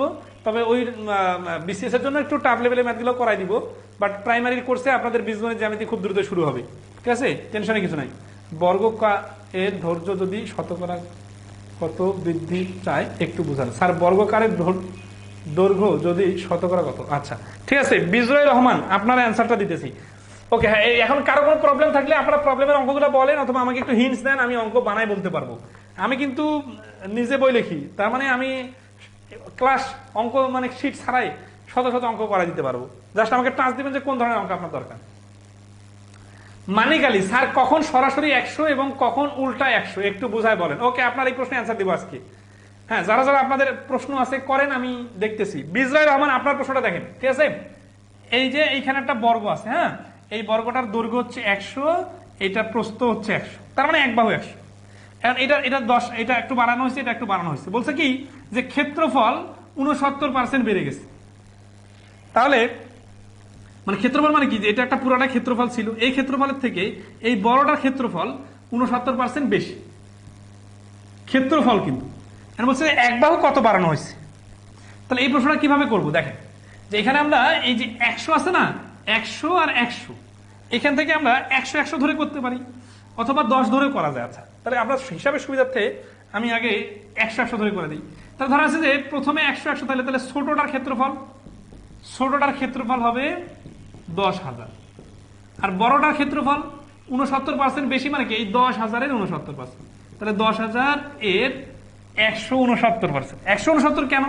কারণ 69% তো বৃদ্ধি পাইছে, আর আগে তো 100 ছিল, তাহলে টোটালে হয়ে গেল 169%, তার মানে 10,690। তাহলে বড়র এর এক বাহু এটার উপর রুট হবে না, এর উপর যদি রুট দিই আমরা, তাহলে এখানে দেখেন এই যে না 16,900, সরি এখানে বলে 16,900, তো এটার উপর যদি রুট দেয়, এই 2 শূন্য থেকে একটা শূন্য, আর 169-এর বর্গমূল হচ্ছে 130। বিজয় রহমান আপনার প্রশ্নটা কি আসতেছে? প্র্যাকটিস প্রবলেম 3-4, ওকে 3-4 করে দিব। 3-4 একটু দেন তো, প্র্যাকটিস প্রবলেম 3-4। প্র্যাকটিস পার থেকে স্যার, রুট এর অল বিষয়। ওকে, দেখেন তাহলে এখানে 130 কি? 130 হচ্ছে নতুন বড় যে বর্গটা আছে, এই বড় বর্গটা, এইটার এক বাহু হচ্ছে 130 হবে। 130 যদি আগে ছিল 100, এখন হয়ে গেল 130, তার মানে বৃদ্ধি পাইছে 30%। এটাকে যদি আরেকটু সহজে করতে চান, তাহলে এই যে 100 ধরে আমরা হিসাব করতেছি না, 100 ধরে বাদ, আপনি 10 ধরে হিসাব করবেন। তাহলে সুবিধা হবে কি, 10 হচ্ছে প্রথমে ক্ষেত্রফল, এই ছোটটার ক্ষেত্রফল হচ্ছে 10 × 10 = 100। তাহলে বড়টার ক্ষেত্রফল হবে কত? 169। তাহলে বড়টার এক বাহু কত? এক বাহু হচ্ছে 13। তাহলে ছোটটার এক বাহু ছিল 10, বড়টার এক বাহু 13, তার মানে 3 বাড়বে। তাহলে 10-এ যদি 3 বাড়ে, তাহলে 100-তে বাড়বে হচ্ছে 30%। আশা করি ধরতে পারছেন, ঠিক আছে। ওকে স্যার, 20% বললে কখন 100/120 লিখবো, আর কখন শুধু 100/20 লিখবো? ওকে, রেবেকা সুলতানা, আপনার এই প্রশ্নের অ্যান্সার আর মানিক আলীর অ্যান্সার দুইটা একসাথে দিতেছি, শোনেন।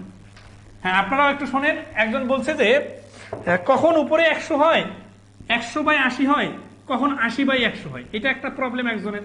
আর একজনের হচ্ছে যে কখন 120/উপরে 100 হয়, আবার কখন উপরে 20 নিচে 100।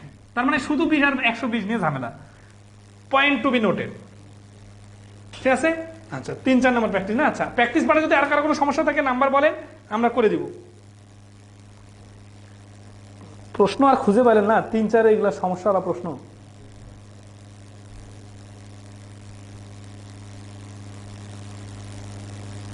ওকে মামা, এই 3-4 দুটা প্রশ্ন দেখান তো, এইটাতে অ্যান্সার দিয়ে দিই।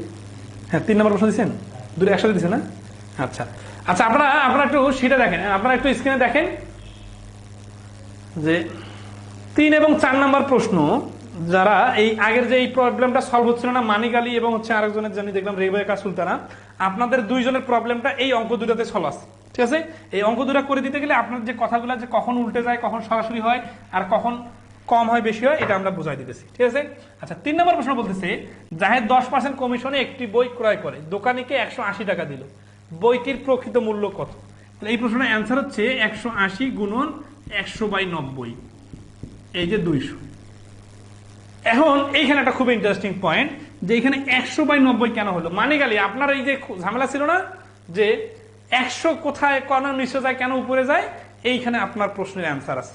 সিরিয়াসলি খেয়াল করেন, এইখানে প্রশ্নে যে 180 টাকা বলা আছে, এই 180 টাকাটা কি আমরা একটু পড়ি তো।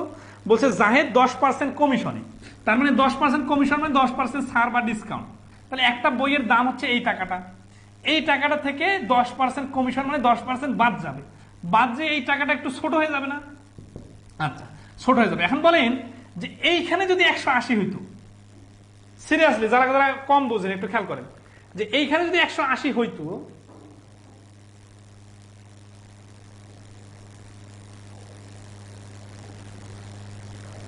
তাহলে 180 হইতো, তাহলে এখানে যদি 10% মাইনাস হইতো, তাহলে আমরা লিখতাম 180 এর 10%। সিরিয়াসলি খেয়াল করেন, তাহলে 180 এর 10% মানে হচ্ছে 180 থেকে 18 টাকা কমে হয়ে যাবে 162 টাকা বইয়ের দাম।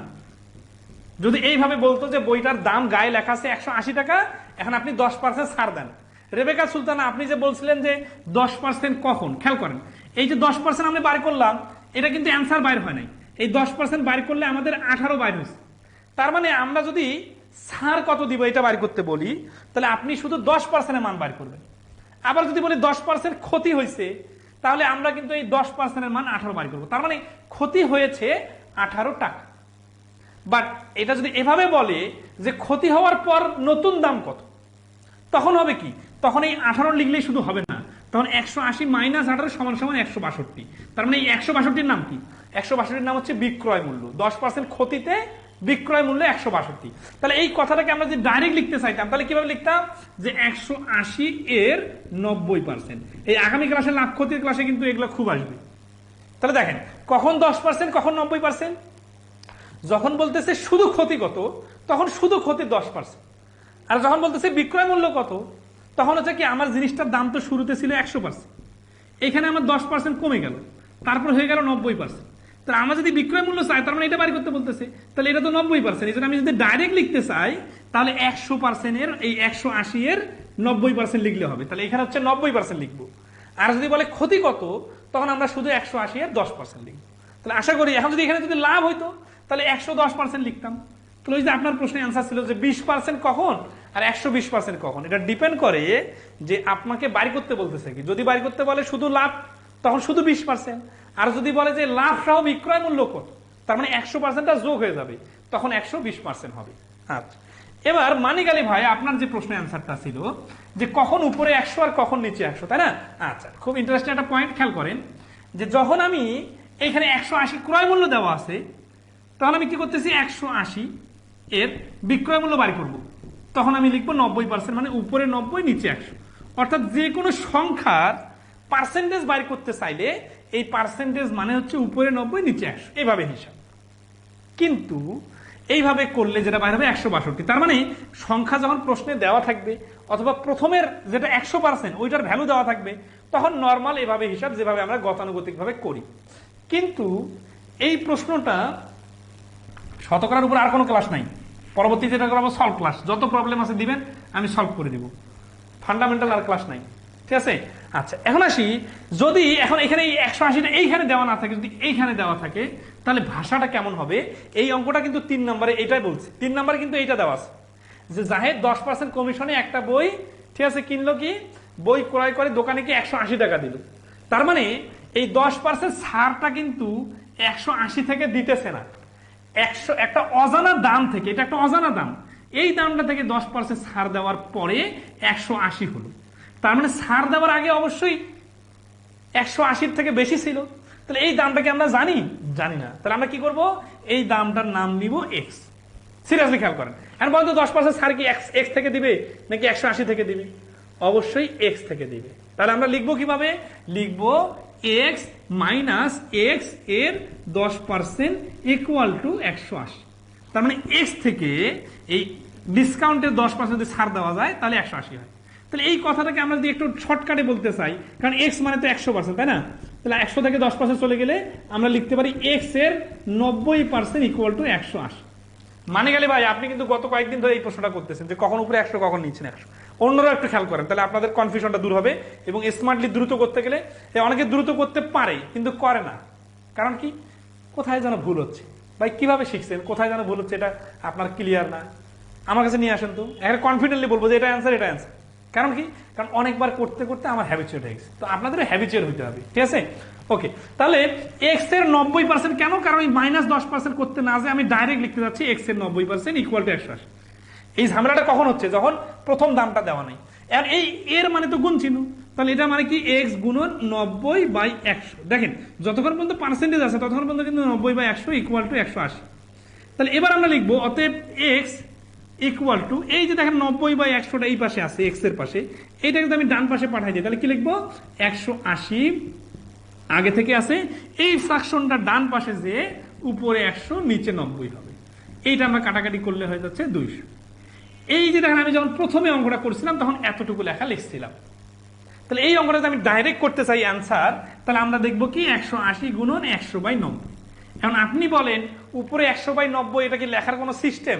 না, লেখার সিস্টেম তো হচ্ছে 90/100, কিন্তু এটা বাম পাশে ছিল 90/100, এটা ডান পাশে যে হয়ে গেছে উপরে 100 নিচে 90। তার মানে যখন সরাসরি মূল্যটা না দিয়ে ছাড় দেওয়ার পরের যে মূল্যটা ওইটা দেওয়া থাকবে, তখন বড়টাকে আনতে চাইলে উপরে 100 দিতে হবে। এটাকে আরো লজিক্যালি আমি বলি, 90/100 একটা সংখ্যার সাথে গুণ করবেন, তাহলে সংখ্যাটা বড় হবে না ছোট হবে? অবশ্যই ছোট হবে। আবার এই অজানা সংখ্যাটার সাথে 100/90 এটা গুণ করবেন, তাহলে অ্যান্সারটা বড় হবে। সিরিয়াসলি খেয়াল করেন, যখন আপনার বড় অ্যান্সার বাইর করতে হবে তখন উপরে 100 নিচে 90, আর যখন আপনার ছোট অ্যান্সার বাইর করতে হবে তখন উপরে 90 নিচে 100। যে এখানে 180 দেওয়া আছে, তাহলে আগের দামটা বড় ছিল না? তাহলে বড় ছিল মানে এই 180 লিখে বড় 100টাকে উপরে লিখতে হবে। রোবোটিক স্টারে কোনো মুখস্থ করা যাবে না, বোঝার জন্য অনেক অ্যাঙ্গেল থেকে বুঝতেছি, আপনি কিভাবে স্মরণ রাখবেন এই জন্য একটু টেকনিক্যালি বিষয়টা বলতেছি। ওই যে 5/18 আর 18/5 ট্রেনের অঙ্কে ঝামেলা হয় না, তখন আমি একটা কথা বলছিলাম না যে যখন বড় লাগবে তখন বড়টা উপরে, যখন ছোট লাগবে তখন ছোটটা উপরে। তাহলে এখানে হচ্ছে যে এখানে বড় লাগবে এই জন্য 100টা উপরে দিব। আর বুঝে বুঝে করার জন্য তো এইভাবে যে বাম পাশের ফ্র্যাকশনটা ডান পাশে যাওয়ার কারণে উল্টে যায়, ঠিক আছে? ওকে,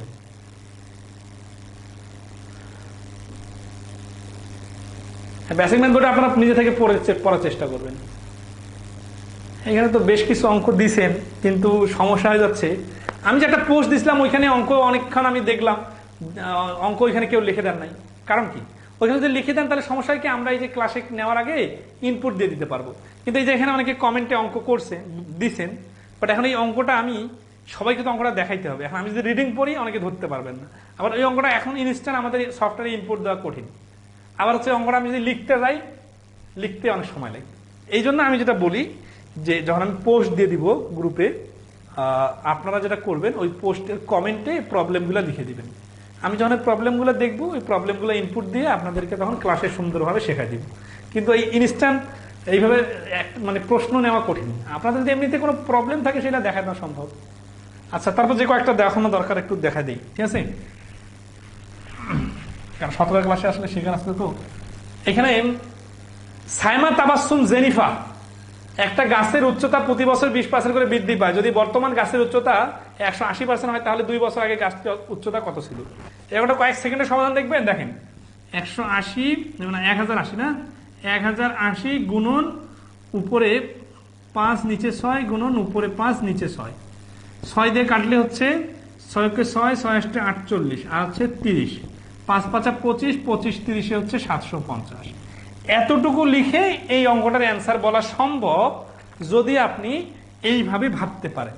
খেয়াল করেন যে এখানে 1080 হচ্ছে গাছটার 2 বছর পরের উচ্চতা, তাহলে আমরা ধরি গাছটার শুরুতে উচ্চতা ছিল x, এখন x এর 20% বাড়ছে, তার মানে 120% এর 120% সমান সমান 1080। এই কথাটা তো একটু আগে বোঝালাম যে কখন আমরা এইভাবে এক্স ধরে লিখবো, যখন আমাদের শুরুটা দেওয়া থাকবে না। আর যদি শুরুটা দেওয়া থাকে 1080, তখন তো আরো সোজা, 1080 এর 120% এর 120%। তো এটা তো সোজা, এটা তো পারবেন যদি শুরুটা দেওয়া থাকে। কিন্তু এই প্রশ্নতে 1080 শুরু না, 1080 শেষে, তাহলে শুরুতে কম ছিল। তাহলে এই এক্স সমান সমান 1080, 120টা যখন ওই পাশে যাবে, 120 মানে কি, উপরে 120 নিচে 100, এটা মানে হচ্ছে কাটাকাটি করেছে 6/5। আর এই 6/5টা যখন ডান পাশে যাবে তখন হয়ে যাবে 5/6। এই যে 5/6, এইটুকু লেখাটাই আমি এইখানে ডাইরেক্ট লিখছিলাম। কারণ কি, আমি থার্ড আই দ্বারা, মানে তৃতীয় চক্ষু বলে না, যে অনেকবার প্র্যাকটিস করতে করতে আপনার অন্তরের চক্ষু খুলে যাবে, তো এই অন্তরের তৃতীয় চক্ষু দ্বারা আমি বুঝতে পারতেছিলাম যে এখানে অনেক কাহিনী করার পরে কিন্তু শেষে এইটা আসে। তো এটা আমি তখন ডাইরেক্ট লিখতেছিলাম। তো এইটার নাম হচ্ছে লজিক্যাল শর্টকাট। যত আপনার লজিক স্ট্রং হবে, যত আপনি দূরদর্শী চিন্তা করতে পারবেন, যত আপনি ইমাজিন করতে পারবেন, তখন এই অঙ্কটা 3 নাম্বার লাইন স্কিপ করার পর 4র্থ লাইনে যে কি হবে ওইটা আপনার চোখে ভাসবে, তখন আপনি অঙ্ক দ্রুত করতে পারবেন। তো এই বিষয়টা খুব ইন্টারেস্টিং। তাহলে সাইমা তাবাসসুম জেনিফা, আপনার প্রশ্নের অ্যান্সার হচ্ছে 750। আর কারো কোনো সমস্যা? প্রথম 2 বছরে 10%, এটা সুদ কষার অঙ্কে করে দিব। খোরশেদ ও 1300 নাকি 1320, 10,000 টাকা, 1,000 টাকা 4 বছরের জন্য রাখলে প্রথম 2 বছর 10% এবং পরের 2 বছর 5% মনে পায়। 4 বছর পরে ব্যক্তি কত টাকা উত্তোলন করবে? এখন এখানে তো সরল সুদ নাকি চক্রবৃদ্ধি সুদ এটা বলা থাকতে হবে। যদি বলা না থাকে তাহলে এটা এইভাবে হবে যে 4 বছরের প্রথম 2 বছর 10%, 10% মানে 200 টাকা, আর 5% মানে হচ্ছে 100 টাকা। 200 টাকা, 100 টাকা, 300 টাকা, 1300 টাকা হবে অ্যান্সার। খোরশেদ 1300 টাকা হবে, 1320 হবে না। 1320 হইতে গেলে আরো অনেকগুলো হিসাব আছে, তখন অনেক দশমিক চলে আসবে। 4 নাম্বারটা হয়নি স্যার। ও আচ্ছা, 4 নাম্বারটা করা হয়নি। 4 নাম্বারটা করে দেন তোমার। 4 নাম্বারটা পারবেন না? একজন কর্মচারী বেতন 20% বৃদ্ধি পাওয়ার পর সাপ্তাহিক এত 180 টাকা হলো। তার আগে সাপ্তাহিক বেতন কত ছিল? আগের অঙ্ক দেখবেন, তাহলে 20% বৃদ্ধি পাচ্ছে, তাই না? তাহলে 180 গুণন আগে কম ছিল। এই যে এই অঙ্কটার মিনি ভার্সন হচ্ছে এটা। এই অঙ্কটা হচ্ছে 2টা ধাপ, আর এখানে হচ্ছে 1টা ধাপ। কিভাবে দেখেন, 20% বৃদ্ধি পাওয়া মানে কি, 120% হওয়া। তার মানে এক্স এর 120% সমান সমান 180। তাহলে এক্স সমান সমান কত, 180 গুণন এই 120টা ওই পাশে চলে গেলে, এটার নিচে একটা 100 ছিল, এটা উল্টে যাবে, উপরে 100 নিচে 180, 20। এটাতে কাটাকাটি করে তাহলে 5/6, এই 6 দিয়ে 30, 30 আর 5 গুণ করলে 150। তাহলে এই কাজটা তো আমি এখানে ডাইরেক্ট করেছিলাম যে 5/6। তাহলে 5/6 জিনিসটা আমার মাথায় কিভাবে আসলো, এটা লজিক্যালি বলি। 20% মানে কি, আপনাদের ফ্র্যাকশন আকারে চিন্তা করা দিতে বোঝাইছিলাম যে এই কথাগুলো বারবার আসে। 20% মানে হচ্ছে 5 ভাগের 1 ভাগ বৃদ্ধি পাওয়া। তার মানে একটা জিনিস 5 ভাগ আছে, এটা 1 ভাগ যোগ হয়ে যাবে 6 ভাগ। তাহলে 6 ভাগ হওয়ার পরে যদি 180 হয়, তাহলে 6 ভাগ হওয়ার আগে কত ছিল, আগে ছিল এই 6 ভাগের উপরে হচ্ছে 5 ভাগ। তাহলে এই জন্য আমি ডাইরেক্ট লিখছিলাম যে আগে যেহেতু কম ছিল, তাহলে কম অংশটা উপরে লিখতে হবে। তাহলে 180 গুণন নিচে 6 উপরে 5। ঠিক আছে? হ্যাঁ, এই শীটটা প্রাইমারি বইতে আছে। পরীক্ষা মঙ্গলবার একটা নিয়ে নেই। বিসিএস আর এনএসআই এর ক্ষেত্রে একটু সময় বেশি দিতে হবে, আরো বেশি পেঁচানো অঙ্ক করতে হবে। ওকে, মোটামুটি আপনাদের প্রবলেম সলভ করে দিলাম। আজকে ক্লাস অনেক বড় হয়ে গেছে। আজকে ধন্যবাদ। হ্যাঁ, পরীক্ষার বিষয়ে জানাই দেবো গ্রুপে। তো ভালো থাকবেন সবাই। ঠিক আছে?